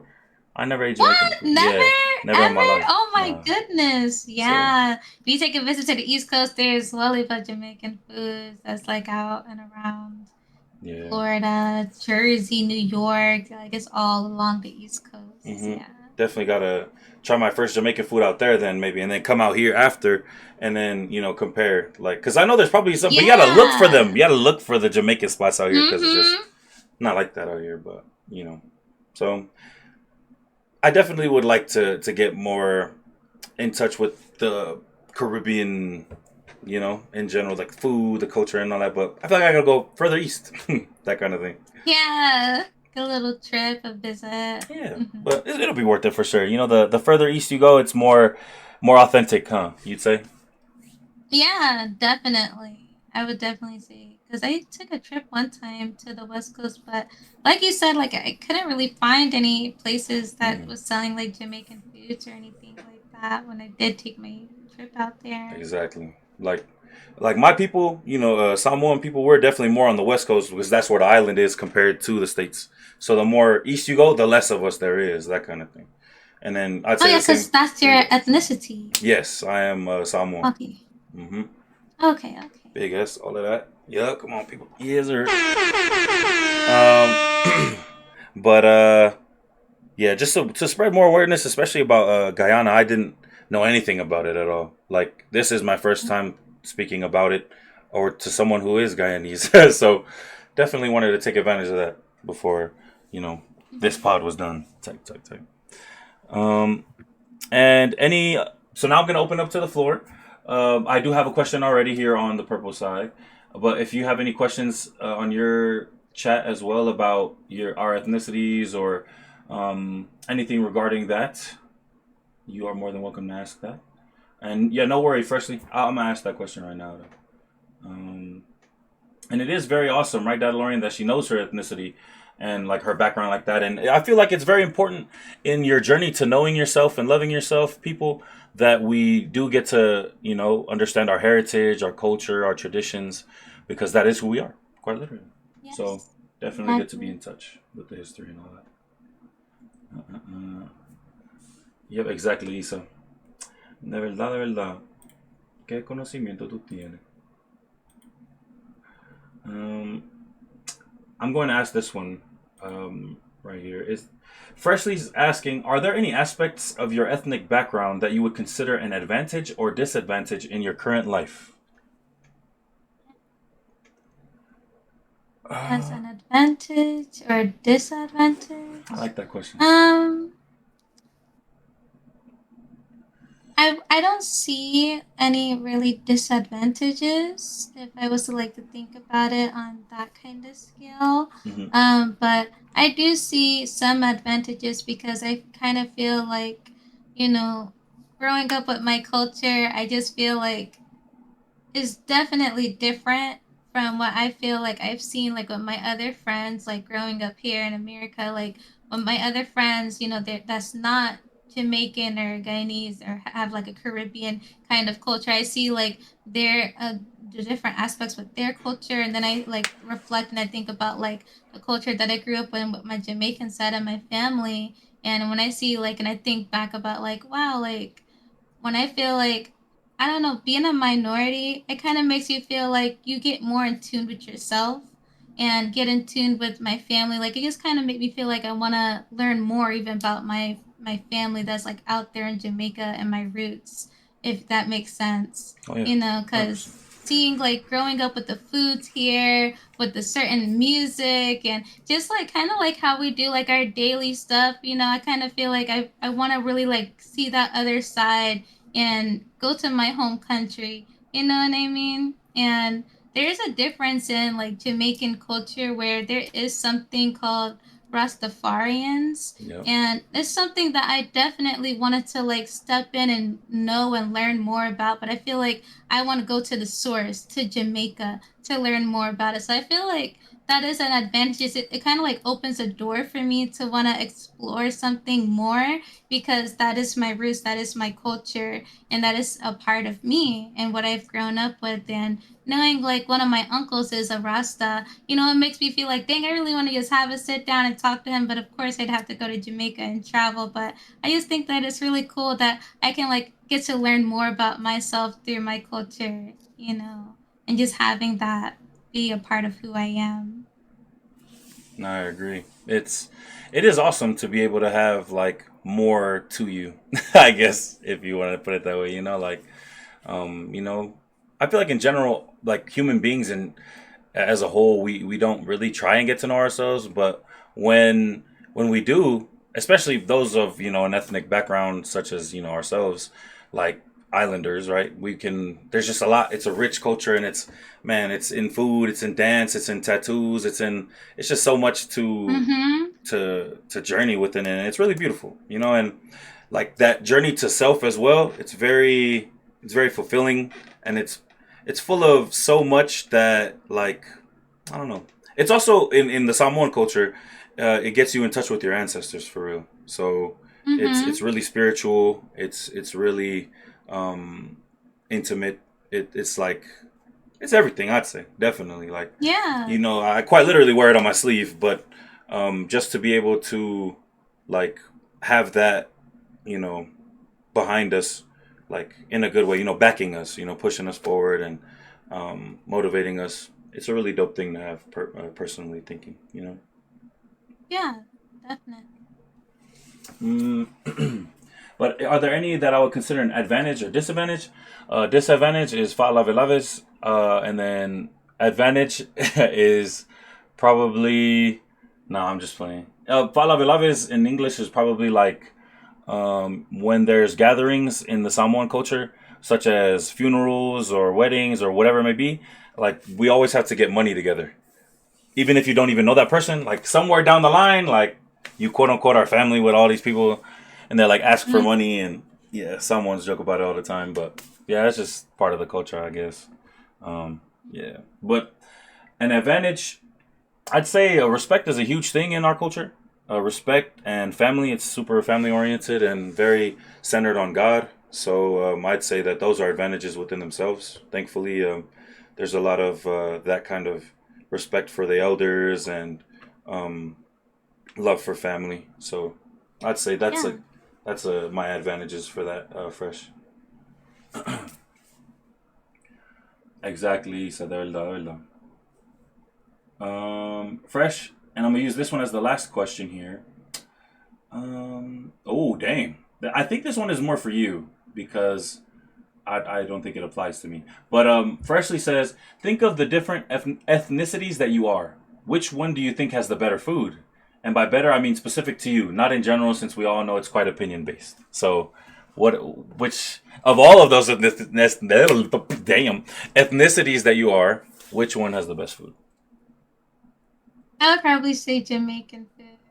Damn, I need to eat some Jamaican food. Probably because I like grew up on it so much, and when you're a kid, like you really just want McDonald's, you just want fast foods and stuff like that. And I really wanted that kind of stuff because I always got brought up on like my Caribbean foods all the time. But it's like I became an adult, I don't want that. I don't want that trash. Not no offense. Mm. I don't want that fast food foods. I want that home cooked culture food that I grew up with. So Mm. I'd be asking my mom and dad, I'd be like, please tell me when to come over for some curry chicken. What are y'all throwing down? Because I need that home cooked food. Yeah, You where know that what I mean? oxtail at? So Type. yeah. So Heard about that. definitely I would say my Jamaican food for sure.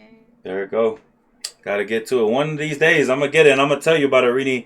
You're gonna be one of the first Jamaican people I hit up for sure. One of the Yeah. I ate some Jamaican food. It was amazing. Or it was like, dang, I didn't know. Maybe they didn't prepare it right, but I hear it's like Oh a lot gosh. I about the hope it's good a good place. Me experience for too. you. Me too. I hope so. I hope so. Hear great things. I hear great things. Um, think. Okay. Well, also, we can use this time as a bathroom break. I'm gonna go take a little bathroom break as well, and then we'll get to. We have two two more little segments. Yeah, sounds good. Okay, yeah, sounds good. Sounds good. All right. And anybody else who has any questions right now, you're open the floor to let Rini know as well. And yes. Claro que Nicky, yo te veo. I'll be right back. I'll be right back.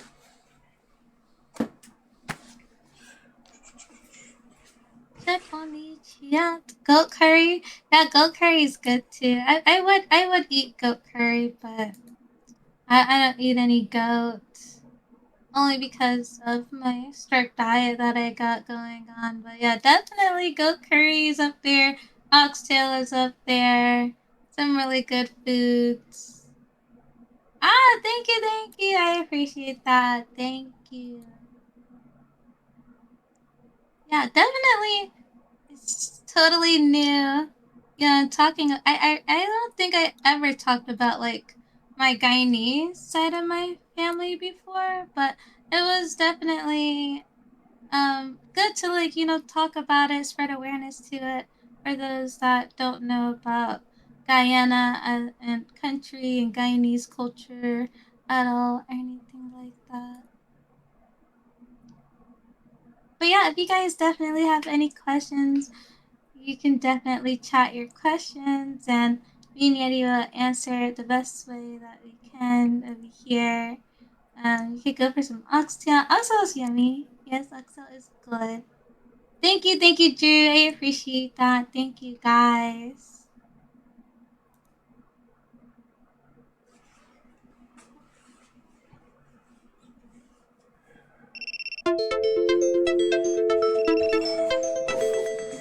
Hit this right here. Oops. Puzzle on TikTok. There it is. All right. Okay, good. Did we get any questions or no? We're good. No, I All right. didn't get any questions. For sure. For sure. All right.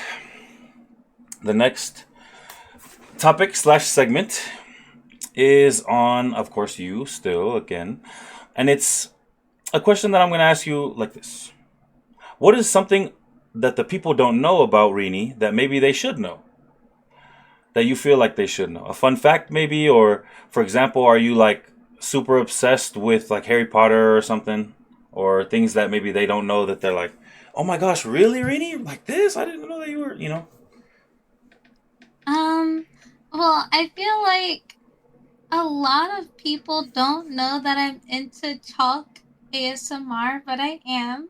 Okay. It's a way that I express myself and my creativity, and there's a whole community around it. And pretty much, it's chalk, like literally like gym chalk, and we decorate it up, like we dye it with colors, we reform it, we buy a dehydrator, we make it into different shapes with our silicone molds, and we literally put glitter on top, like pigment powder, holly powder, and we just crush it on the camera. And I promise you, it's bring me so much joy, Wow. happiness, stress relief. I'm able to explore a different artsy side of myself, build a community around other loving people that loves doing the same kind of thing I do. So I would definitely say chalk ASMR. Damn. How did you find Chalk ASMR? That's awesome. Chalk ASMR. So I guess it all started like kind of back then, like when I was like talking about how I found out I was like anemic, and iron deficient. I would have like weird cravings to want to like chew ice and everything, and I would want to like I don't know like just look at like I don't know soap cutting videos, like soap cutting videos. I would look at those oddly satisfying videos on Oh, okay. Instagram, and then one day I wound up watching somebody crush chalk, and I was like, "Whoa, that looks so fun! Like, I think I want to do that too." So I started crushing chalk, and now I have a whole content creation on crushing chalk ASMR with a whole different community, and mainly the community is full of women. So it's like really good. I feel like balance for myself, where I'm kind of like in the gaming field of streaming, where it's mostly predominantly men, but over there is predominantly women, where I'm surrounded with that feminine energy that I really like, where it's like a whole bunch of the girlies like just supporting in the comments, crushing chalk, and we just all gathering together for our love for making beautiful artwork for people to enjoy. And it's just so much fun and Dang. stress relief, and it makes you feel good. But I feel like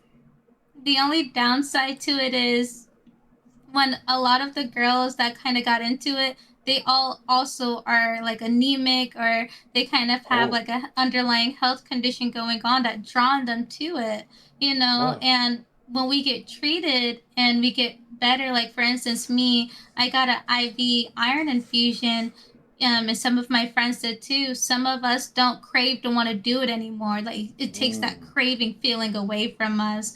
But me personally, even though it took the craving feeling away from me, I still just have fun doing the hobby. that's You what's know, up. some people do it as like a full-time thing, and I'm talking about hundreds of thousands of subscribers. Like they are Dirt. pretty big up there. Yeah. And they make it like their full-time thing, but I kind of just do it for a hobby, a stress reliever, and just for fun. And I just really enjoy doing that. It's like kind of like my side hobby on something that I do like outside of streaming. Damn. That's you must be really great at time management, huh? To be able to do streaming, anime watching, have your going to school, and then doing that as well. It's just very much. That's what I think, right? You must be really good with time management. I think I'm awful, but I appreciate Yeah, no, it it. sounds good Like, to me. that's Like a compliment. I you got a lot of appreciate stuff going on. I like that. Me, Yeah. man, I'm behind. I need more. I need to do more with the time that I got and stuff. But dang, that's pretty dope that you're able to get all that done. And I do really want to see like one of your art pieces from that. Like when I hear chalk, was it chalk crushing? Like what was Yeah. it called? Chalk crushing ASMR. I just think of just crushing chalk, and that's probably it. Like just off the top. But you say you make art out of it. Yeah. So like I do have an Instagram page if anybody wanted to check it out. It's called Rainy Poo ASMR. And literally it's just like a video of me like crushing chalk. Like I could show like what one looks like Yeah. kind of as an example. But this is it. Where this is like Wow. I created that butterfly, I created the blocks and everything like that. Damn. But maybe I should feel like when it's stretching, and I'll literally just get it in my hands like this, and I'll just start pressing like the different Damn. colors that I create, and I Wow. like we use sparkles and everything, like we do glitter, and we just this is literally it. It's a whole Oh, damn, community you based crushing around doing this. Yeah, the and it's butterfly. just so fun. It's like that fun you get at playing in a sandbox. It's like that. It's like you're bringing out your inner kid. I kind of feel like, but doing it through that, through That's so powders. cool. Never in my whole Mhm. entire life did I ever think I would see someone who specializes in. I would say you're definitely someone who specializes in that. And like, Mhm. I don't know, that's a passion. That's awesome. Thank you. Thank Thank you. you for that, for real. For being able to introduce all of us to that, because, yeah, never thought I would be coming across that in my life. Of Awesome. course. What about you? What is something about Yeti that we should know about? Shoot. Damn. Something about me. Oof. Let me see, because I mean you've been tapped in over the years, but maybe not in like a whole stream sense, right? Um, damn. Oof. Something that everyone should know about me. Man, I love spreading laughter. I love spreading positivity in that way. You know what I mean?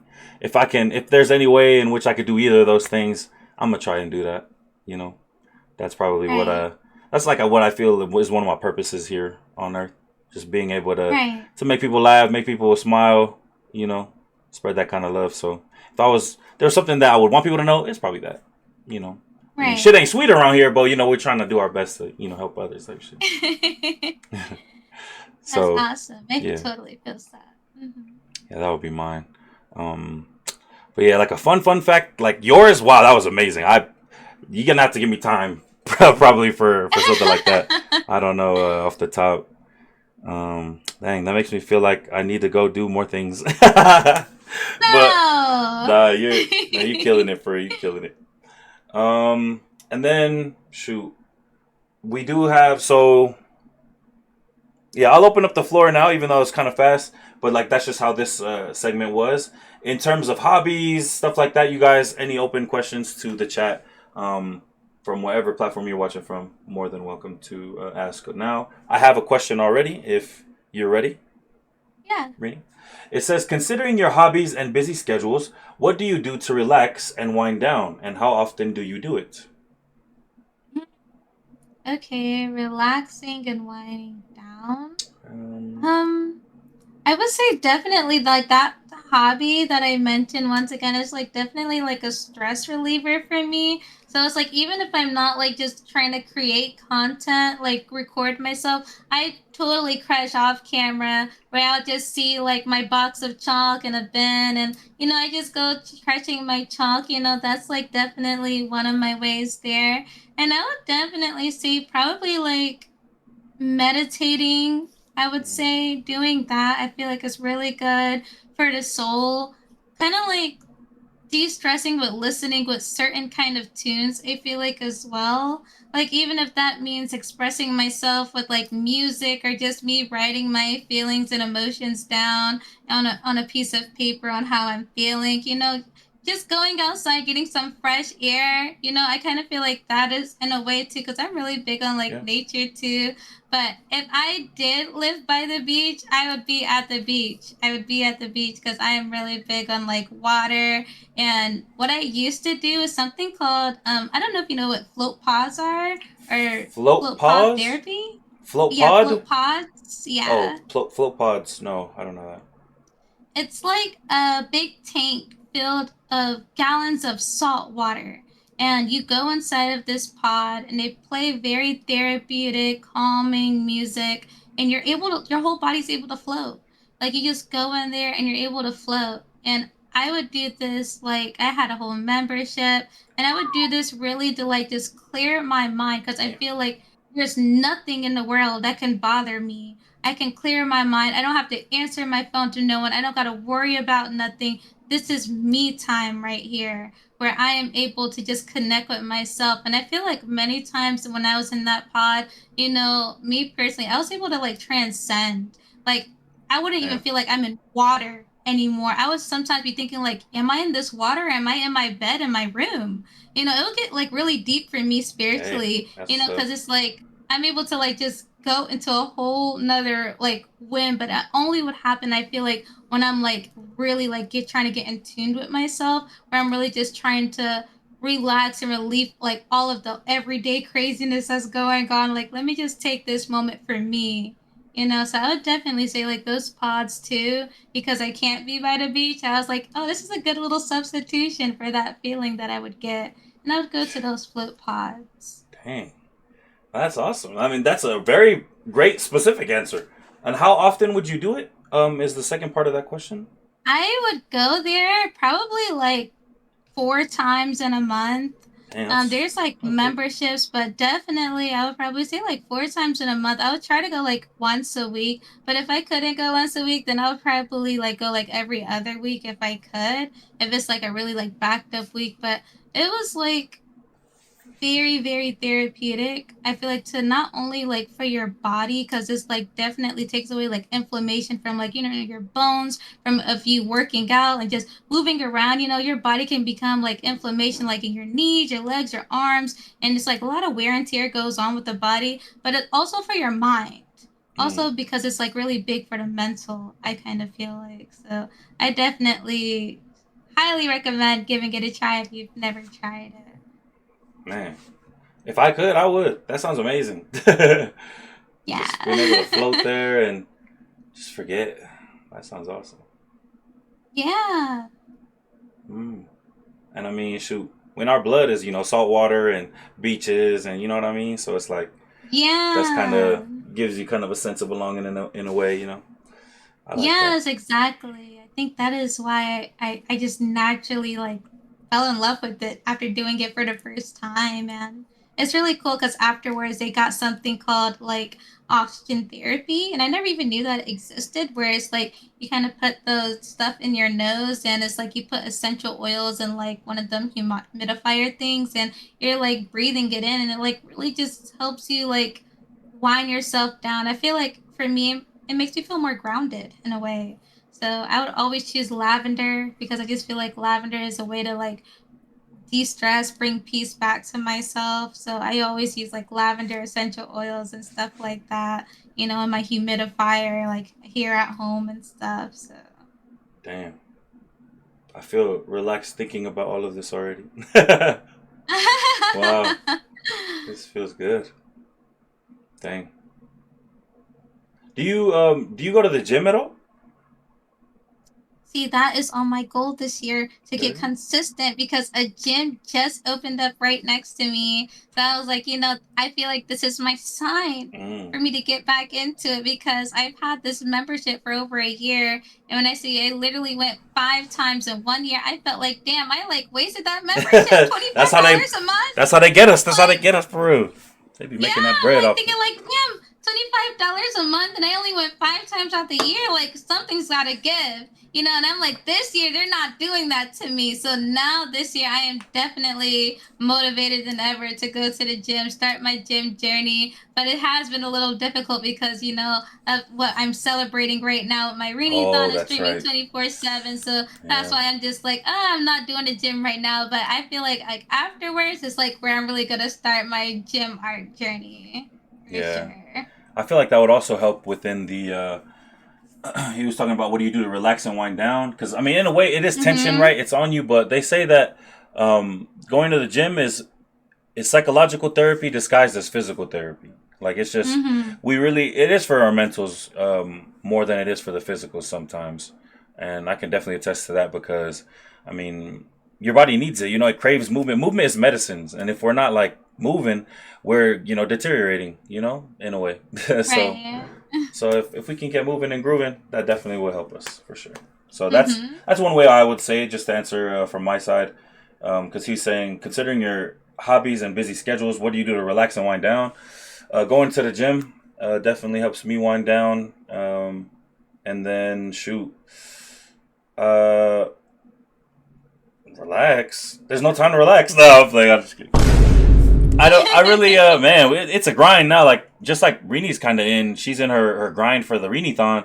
I'm kind of in a grind too Yeah. for this is a big year for me personally to be able to like dedicate all my time. I mean, shit, I moved out here to do this, so it's like yeah, we going all in. So Mhm. I don't really think a lot about relaxing more than just sleeping. Um, but trying to like be intentional and present mentally, like just knowing, am I okay? We good? We vibing? We rocking? All right, we're good enough to go. And then just knowing to take those little rests in between when you need them, but like just constantly monitoring that so that you don't burn yourself out or um, take a misstep that will have you go back, backtrack in progress. So other than sleeping for real, I don't really know. I just get to sleep in and then we push forward kind of thing. I don't know. Mhm. But I do want to consider doing the things that Rini's talking about. That sound really great and awesome ideas to relax more. Maybe I need to do that. And then one more question from Fresh. Do you have another one over there, Rini, before? I think we're all good over here. Okay, Yeah, I gotcha. think we're good. Fresh says, is there a specific thing or activity that you would like to make a hobby out of that you haven't done yet but hope to do in the near future? Question mark. I Uh, would say voice acting is Ooh. something I really want to get into heavily. I kind of explored the topic on it with my voice acting coach and we talked about it, but I haven't really taken that step yet. You know, I Ooh. kind of feel like I've been really busy with like other things, but I feel like voice acting is definitely something I really want to get into for sure. Sheesh. That's awesome. They even found a voice acting coach, and from there, I'm pretty sure it's like the steps are there. Um, Right. is it more so you are kind of there's fear in it, or it's just you need to find the time and make the time? I need to find the time and make the Gotcha. time because I definitely feel like since I'm able to like do that and I feel like I'm pretty good at like the ranges I can take in my voice because I'm like a singer and everything. I feel like I can like definitely utilize that.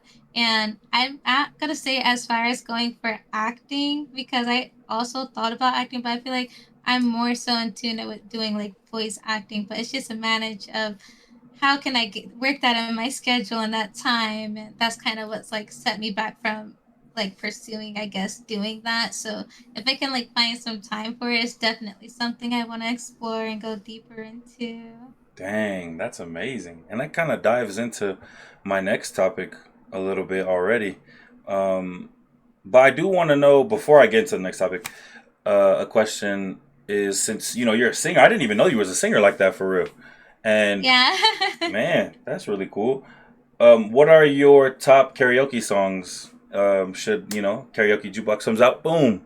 What's the first songs you putting in there and you're singing? My Heart Will Go On by Celine Dion. Okay, okay. Yeah, that Be a Man, I think is from Mulan. Like Mm. I know how silly it No, that's a sounds, great song right but there. that's my jam right Yeah, there. You know that's. what I mean? Mm-hmm. And then I think it's like some others that it's like I can't think of from the top of my head, but there's some others like that's like just really funny song. I mean, shoot, it's karaoke, so it should be like fun and I feel that. Yeah, like I don't know, like you've watched Rush Hour before. Yeah, for sure. Like when he's singing like they get closer, they Oh get yeah, closer. closer. Yeah, Yeah, I would sing that. Jimoni, Jimon. Yeah, Yeah, like that's what's yeah, up. I will go full on into that song. If I'm doing karaoke. There it goes. Hey, those are awesome moments, and it's like niche stuff too. It's like if Yeah, you know, you know, so you're even more in the moment. So, nah, yeah, nah, exactly. I mess with that. I mess with that. Hey, there you go. I don't know. Or do you do karaoke streams at all, or do you know what I mean? I gotta slide through for one of those. Yeah. Yeah, I've done karaoke streams where I actually tried to convince my friends to like I was like, hey y'all all get in Discord, we're all gonna sing this together. And we actually got some clips of the boys in chorus singing with their whole hearts and their whole chest. You know what I mean? It's a fun moment, it's a fun memory, and Oh yeah. it's such a vibe. It's a vibe. I'd be like, anybody that wanna come through and sing, come on through. There you go. Hey, join the Pooh Bears, Come y'all. on through. They got space. They got space for everybody to come through and sing their hearts out with the whole chest out and everything. Yeah. Exactly. No judgment zone. No. It off key. It is a okay. That's even more for the vibes and the laughter. So Yep. And for the clips, you getting clipped. Nah, I'll play. literally. Yep. It's over for you. Nah, just kidding. Just kidding. But yeah, now shoot me an invite too. Should you guys do another one? And I want to sit in and listen and maybe get up there too. But yeah, now that'd be really dope to see more community based stuff. I feel like you do a lot of things with the community as well. I really. Yeah, definitely. Yeah, so definitely a lot of dope moments over there on the Pooh Bear side, for real, for real. And then that also will go into the next segment of what is an ambition of yours? Because I feel like we've gone over a little bit or some already, which is really dope to hear. But maybe what are Mhm. some that you would like to vocalize now, concentrated on this question? Is it like life in general or like towards the streaming You can kind of do stuff? both, Which should you want. Whatever is in your heart okay. that you would like to speak. I would say for my life right now in general, because I'm working really hard, like Last year I was going through the challenges of becoming a nurse, so I am a certified nurse through my state Hey, there you now. go. Yes, sir. And Congratulations, I had to congratulations. do that. Thank you. I had to do that because I am in the pursuits of being a sonographer in school. So I definitely would say, like, right now, I've applied to two colleges. One college got back to me, and it's a very competitive program. Like, I'm talking about, you have to take a TEAS test, you have to be a certified nurse, you got to take all of these prerequisite classes, and it's a point scale, and then after that it's a boot camp, so it's like different steps, different Hey, stages. So my ambition is definitely to get into this program. It is a 2-year program. I am going to have to move away from my family if I get into this college for it, but gotcha. it's definitely something that I'm chasing my dreams to be, is a sonographer for my career path. Is something I've always wanted to do, and I really just feel more inspired than ever because I finally lined up everything that I need so I can finally just apply to this program. And I just applied in January. So now we're in the next steps on, all right, what's the next move? And to me getting into the program, and fingers crossed I get in and I will be starting as of August. So that's Wow. definitely my ambition for my life goals, I guess.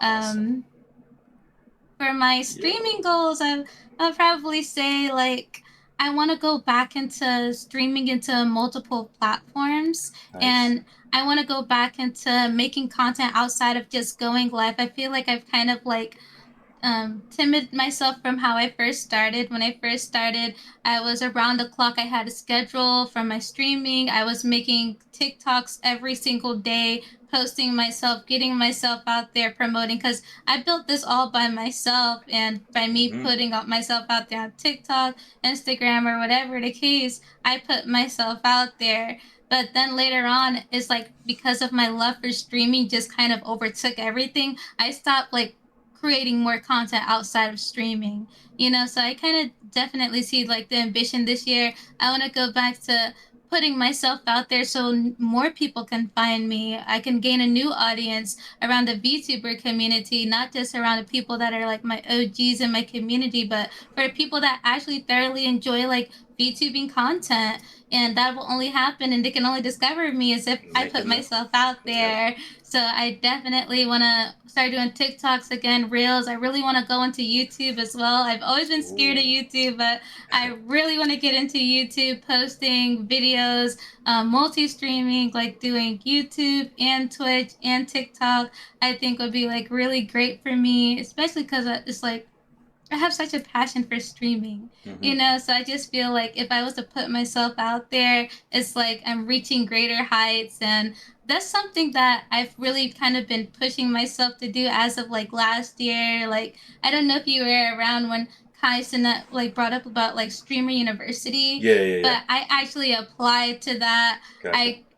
This was like when I was into my whole VTuber era. I was like, I'm getting on the camera, I'm recording, I'm Mm. gonna get and try to apply to get into this university. This is an opportunity that I have to take, and I'm gonna put myself out there again.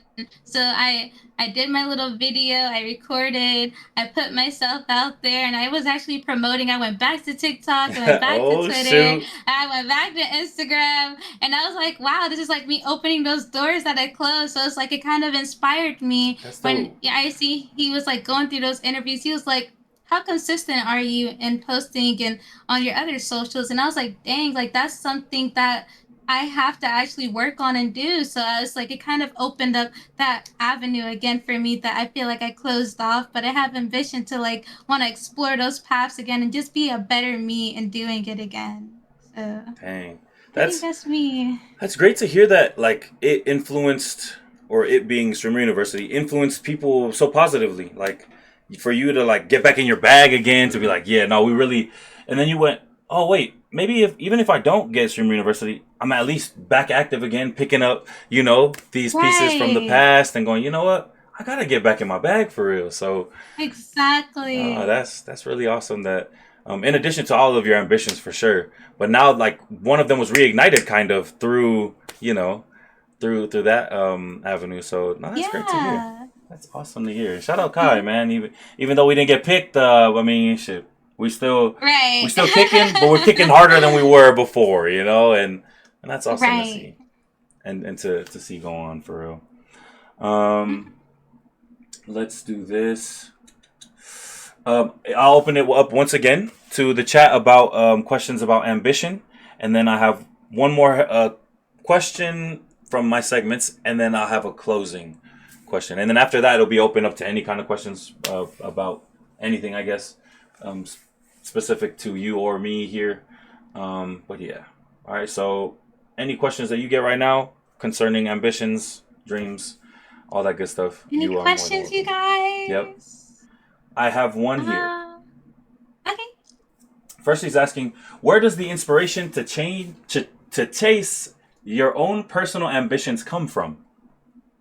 All right, I hope I said Please say that. that again. Yeah, I fucked up. Sorry. Where does the Never mind. inspiration to chase your own personal ambitions come from? Um, I would definitely say like probably my mom. Like as far as like my life goals, because I seen my mom go from a banker and everyday kind of job where she didn't enjoy like answering the phone and just kind of doing that for her occupation. And later on she went to college and she got her Oh, degree in massage therapy, and she started from the bottom, from working from like different massage envies, working to hotels as massage therapist, and now my mom has her own business, her own website, her own office. let's Like she go. literally got it from the bottom and she worked her way up. She didn't let nothing deter her, nothing stop her. She chased her dream to the very end and she didn't let nothing stop her. So my mom is my biggest inspiration because I'm like, if my Damn. mom can do that, I can do that. Hmm. So it's Super never one. too late. And I always felt like maybe it's too late for me. Even though I'm not that old, I just know like a lot of my friends straight from high school went straight into college. And my life didn't go down that path for me personally. So I had different paths, but it's like I feel like now is my chance more than ever because I'm able and I'm capable and I have the strength and I'm strong with my health. So I'm like, why not chase it? You Come know, on. why just give up on it just because it's not at the same timeline as everyone else? Like, no, I'm gonna go get it just like my Yep. mom. Older, not different path, not out of high school or not. I'm gonna go and do this for me and nobody's gonna stop me. So That's what I'm definitely I feel talking like about. my mom, she inspired me. Shout out to them, and it's really amazing because not only is she inspiring you, she's inspiring people right now that are listening from any part of the earth. Because it's like, dude, if people can do it, I could do it. And then it's awesome. It Right. like is multiplied even more when it's someone close to you, right? So specifically for you, but it's like amazing Right. to even hear a story of what's possible in life. And your mom definitely Exactly. was out there defining and letting us know what is possible for real. And that's Right. awesome. What an inspiration. Let her know that she Mm-hmm. inspired many people today. Me being one of them for I sure. will. Thank you so much. Yes. I W Mama, will. man. W Mama, man. Shout out to all the inspiring mothers. Inspirational ones Mm-hmm. out there, man. Um yeah, no, that was a great answer, right, Fresh? I mean, pretty sure she knocked that one out the park for you. Any Good other question. questions? Yes. Amazing question. Um oh, I forgot. I'll answer two. Let me see.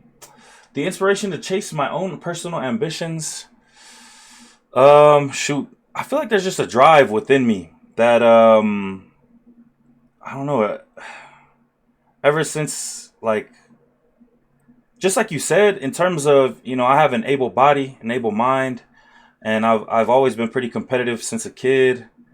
And it's just I'm blessed enough to have the talents that I do. So it's like, why not? You know? And Right. it's just also at this point, specifically due to streaming, if we're gonna go in that one, so many people have invested so much time, money, faith, belief in me that it's like if they believe in me so much and they've put so much into me, then there's no choice. Like I need to do this. I kind Right. of carry that on me and with me while I do this. And it's just I'm sure you understand as well in terms of like there's so many stories behind the scenes of things people say that like fuel you. Like somebody Right. could tell you, oh yeah, so and so in my life has passed away, and your streams have helped me cope with it, or like get a smile on my face actually because life has been tough, or hard day at work, this and that, whoop de whoop. So it's like, damn, man, like I'm really making a difference, and that like continues to fuel me every day. So it's like, Right. along with my own like strong ambition and push, and passion for my own, success, or for my own, personal whatever it may be, like serving. Like I see this as a way of service as well. Like this, doing this for others, in addition to doing it for myself, it definitely continues to fuel me. So um, maybe that inspiration comes from you guys as well, Fresh. So I'll just tack my answer on like that. It's amazing. Yeah, definitely feels that. Hmm. Man, inside, yeah, he said whether it's for self betterment or outside inspiration. Yeah, definitely both. Definitely both. Fresh for sure. All right, ladies and gentlemen, we are here on to the kind of second to last question. I'll have a closing question right after this one. But Rini, for the people out there, I'm sure they want to know this, and I feel like it'll be great to know. What is it that Rini does to help her mental health? Hmm. What do I do to help my mental health? I think I kind of got a little bit into it earlier, Yes, definitely. and I was like talking about like the pods and everything like that. But I would definitely say like friends and family for sure. I feel like is like really big for me. Just having like kind of like that time away like with my family because I'm just such a family oriented person. So I guess feel like unwinding and just even just us watching kind of like a movie or something, just hanging out, just spending that time together, because I don't live at home with my family anymore. So I would definitely say like something like that. I would say when it comes to like spending time with like my friends and family, but when it's like something personal to me and I'm just trying to like unwind myself like outside of like from the help of like my peers, like my family and my friends, I would probably say like definitely listening to music. I feel like music is like just so big to me. I'm able to like just find so much joy in like music because I'm just such a musically inclined kind of person. So I feel like with music and writing, I just kind of am able to like get lost in like that whole spill of, oh, I'm stressing about this and I'm going through this and my mental is here. But then I kind of like just take that moment and I like just listen to my music. And even if doesn't have to be like on paper and pen, it can just be like me typing in my notes, me typing like making an email to myself like, hey, check this email and just read these words of affirmations later on. I just feel like that kind of like really like helps me out too. I really I liked all of those, man. And people always bring up the friends and family, and it's just there is something about that because people aren't supposed to be alone. As much as everybody wants to say, "Oh yeah, like I'm just solo dolo on this journey. It's on me, and I got needed to grind." We really do need one another. Like man isn't meant to be alone, and it's just very very fulfilling to have your family and your loved ones around. Especially when we're down. Yeah. We talked about it earlier, man. When we're in the dumps, and to have a one of those hugs that you really needed in your life, oh yeah, that makes all the difference. And then just like you were talking about the words of affirmation earlier, as well, you were talking about how hearing those phrases or those quotes to uplift us, those definitely do mean a lot. And man, the mentals are definitely helped thoroughly due to those. So thank you so Mm-hmm. much. Thank you for that. And for those who are wondering how Rini gets her mentals right, there you go. There's your answer. I know you guys was waiting for that one. There we go. Thank you, thank you. Hmm. And then after this last question, we'll open up the floor. But this is the closing, concluding, final question of mine for the segments tonight for the Yeddispeaks podcast. Um, and that is, after all is said and done, whether it be, you can answer these separately if you like, whether it's streaming life or your whole life. After all is said and done, what would you like to be known for? Um,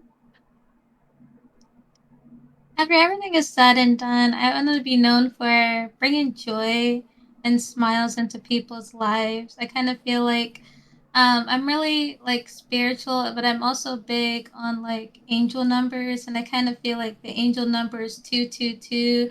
I always pray to God, and I always ask God to like lead me to my one life's true path.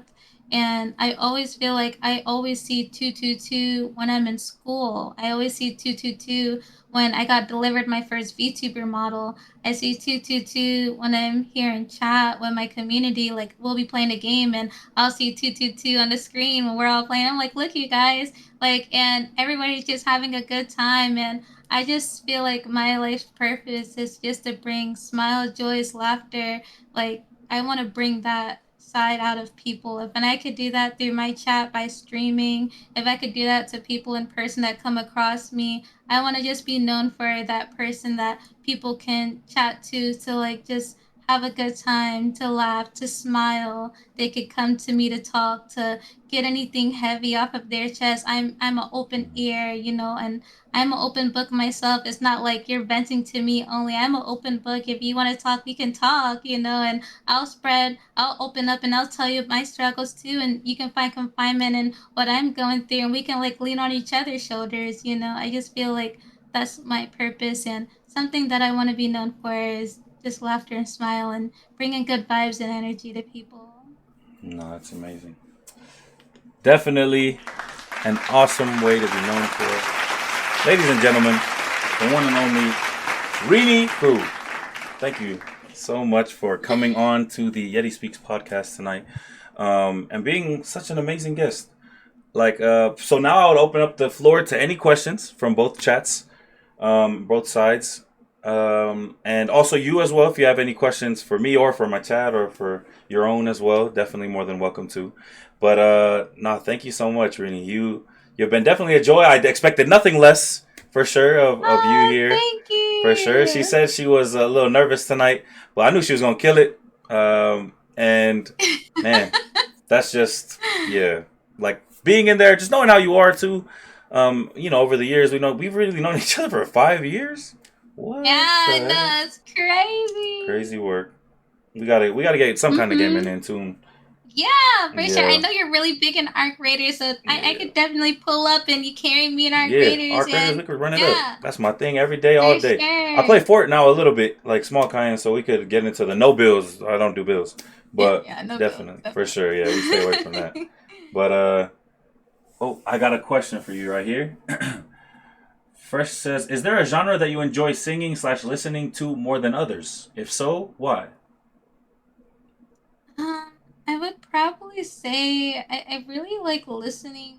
So I know this is like probably like unpopular opinion, but I like classic music, classical music. Classical, like I what? I really like listening like to those old tunes, like classical, like I don't know, like there's like a whole playlist like on Spotify that I got of like just those old tunes, like with Damn. Beethoven and all that. I really like Oh, those for listening. real? Yeah, Oh, I really like shoot. listening to those. And as far as Sheesh. like something like modern, I would probably say 80s. I love 80s music. Hey, Like 80s I music. love listening to the 80s music. I love singing along in the car to 80s music. I just feel nothing but good vibes from 80s music. That's like my uplifter. If I want to just get up and have a good energy to start my day, I'm gonna throw on some 80s music on my station. Okay. Who from the 80s that you mess with? Who's from the 80s? That you like, that you enjoy listening to from the 80s?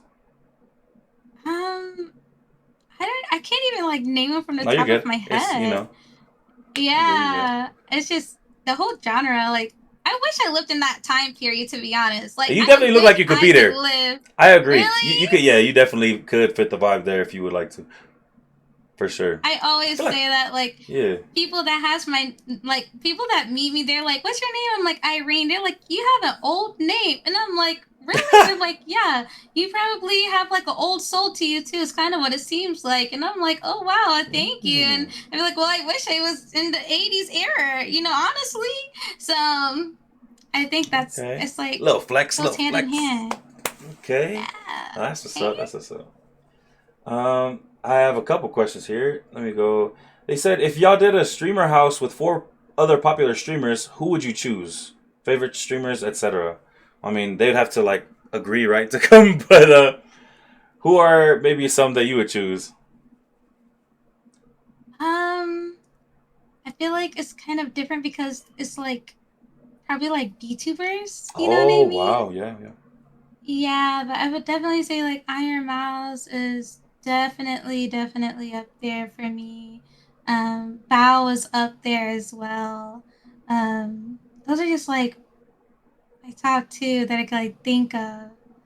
Uh, what about you? True, I don't even know to be honest. I don't really know about a streamer house with popular streamers because I don't really watch popular streamers like that. I'm too in my lane kind of thing. You know, my head's down. I'm grinding. Um, I recently got rated by Cloaksy the other day, so shout out to bro. But even then, I didn't even watch a lot of him before that. But shout out to everybody who comes through still from over there. But yeah, I'll be like really in my bag with my head down. I really don't watch like big streamers. If I watch people, it's my fellow, people we have met over the years, like other small streamers as my like such as myself that I feel like I know. So then, yeah, I don't really watch big streamers Yeah, like that. So that's kind of how I feel. There's like the top of the top, kind of mhm. like I said, like Iron Mouse level. But then there's like the smaller streamers that I actually go and I hang out in their streams Yeah, and I leave lurks and and I'm like, damn, I got like channel points like galore up in here, because I'd be yeah. like up in Did you there, watch it? Yeah. a lot of the time, yeah. So it's like I feel like it's definitely like smaller streamers like myself, because it's like you can actually have a conversation. I feel like with a smaller Yes. streamer, you can get to know them. You can like really have an interaction, versus like a big streamer. Yeah, you can like go in there and support, their hustle because they're like, like an icon. But it's about gaining that connection, with that person. I kind of feel like it's like really Hmm. special about small streamers That's what it's versus about, like, connection. I agree. Like yeah, being able to actually have a conversation, have a connection, then remember who you are. Because you can't blame a huge streamer for not knowing who you are off one conversation. Like, wait, you said my name yesterday, bro. He has thousands of people, or she has thousands of people right, per second talking in chat there. So it's like, rolling. yeah, you know what I mean. Give a small streamer a chance, right, Tat? You know what I mean. Yeah, Have them yeah, come through over exactly. here. Feel me? People say what's up. We'll remember your stuff. Come through enough though, because I really can't stand when people come through one time and then they don't come for like a month or something. And go, damn, you don't remember me? Well, you came in one time. I just checked the chat logs, bro. I don't even know. You expected me to know you and your Yeah. family off one word? Hello? What? Right. I don't know you, bro. So yeah, just like a real conversation in real life. If you don't talk to the person, they won't know you, and you can't expect them to know you. Like I can't read your mind. So type. Um, are there any hobbies or habits that you have that you want to change or stop doing eventually? That's a great question, Any Fresh. hobbies or habits that I want to stop doing Yeah, eventually? that you want to change or stop doing eventually. Um, hmm. Change. Um, I want to get right in terms of eating. Like I'm really trying to learn more and more about all of that, but I'm kind of like I'm more conscious of what I'm consuming, but I'm not like intentional with all of my food in a sense, you know? Like I feel like I Yeah. could definitely be mapping out my food better and stuff like that. More so. Yeah, I feel that. Yeah. I would probably say like I used to go on walking a lot back when I lived at home, but Ooh. since I like lived here in my apartment now, I haven't really been walking. But I want to get back into like just going on walks. I just feel like getting my steps and get the heart racing and Yeah. just going outside for a breath of fresh air and touch some grass. Yeah. Like I just feel like I want to go back into walking. I really used to enjoy doing that. There you go. Walking. That's a good one to get back. Especially since for now you're not in the gym. Might as well get up and active and walk around. Right. Do you have a favorite person to talk to or play with? Question mark. So, like, are we talking about like in the I gaming think kind he's of talking aspect, or games. like, I think he's talking games. okay, not exactly a favorite person, I would say. I know how you say it Um, right now. Everyone's like, "What the heck? I thought it was me." trying to give me I flames. know you trying to get her in trouble or get us in trouble. I guess since you're trying to get me on that too. Right? Right. Yeah, Like, who's your favorite person you talk to, Yeti? yeah. Like, See, they're trying to get me. They're trying to get me. I mm-hmm. don't know. Shoot. I don't think I have one for real. I mean, people come around know they see who I play with on the regular, but I'm also fine Dolo. The game is so fun that you could play Dolo too, Arc Raiders. So, yeah, I don't know. I don't think I have an answer to that. Fresh. Maybe it's me. There we go. My favorite person to talk to or play with is by myself. Sometimes you need time to yourself, I guess, Fresh. But nah, I don't know. I think you're setting us up with that question. Huh? We're gonna leave that, or I'm gonna leave it blank, probably. Yeah, me too. Fresh, Yeah, no offense. yeah. I think we're gonna leave that blank. Yeah, Dadalorian. That's definitely not mine. Oh, sorry, just kidding. But yeah. Shout out to everybody who's coming over from the wonderful, amazing Pooh Bear Army, the Pooh Bear people, man, coming through. W host, thank you guys, thank you guys. I appreciate y'all coming through, and Rini as well, of course, for sticking around, being here for as long as she has as well. We were talking a little bit about the time frame that she had and that we wanted to be able to get to a little tiny over, but I feel like we were having a good time. That the vibes was up and Yeah, whatnot. So definitely. definitely, And thank you for asking me to be a part of this podcast. Like, this is my first time being on one, and I had such a great experience. Like, actually, like an amazing experience. W host, W questions. Like, I just like the way you have everything organized and set up with your questions and follow ups and moments for the chat to come in. Like, it's really an awesome podcast that you got going on, and I'm happy that I was able to be a part of it. So, thank you so much for inviting me. of I course, really Rini. appreciate it. Thank you for being a part of it. You're part of the alumni now. You're one of our people we're gonna be keeping track of over time, and they'll be like, asking, where's Rini? How's she doing? And you know what I mean. So Oh for everybody yeah. who wants to see this back as well, I put all of them up on YouTube. So definitely check your boy out on YouTube. All of the alumni of the Yeddispeaks podcast are on there, and there are quite a few. And if you guys ever feel like you want to listen to any of these back, especially this one for those who are here, it will be available on YouTube. Not on the Purple app, but it will be there. And let me throw W these up here. YouTube. W YouTube, W Rini, W Pooh Bear Army. For real, for real. Put these up. W Yeti. Put some shadows for Yeti. Let me get some more shout outs for Rini right here. Yes, y'all make sure y'all check out Yeti W host. W host. There we go. Yep. And nice. And well, before we get up out of here too, because I know you're also very busy as well, and you have the rest of your night to go. What is it? Maybe again, if you want to remind everybody about plugging something, and yeah, floor is yours.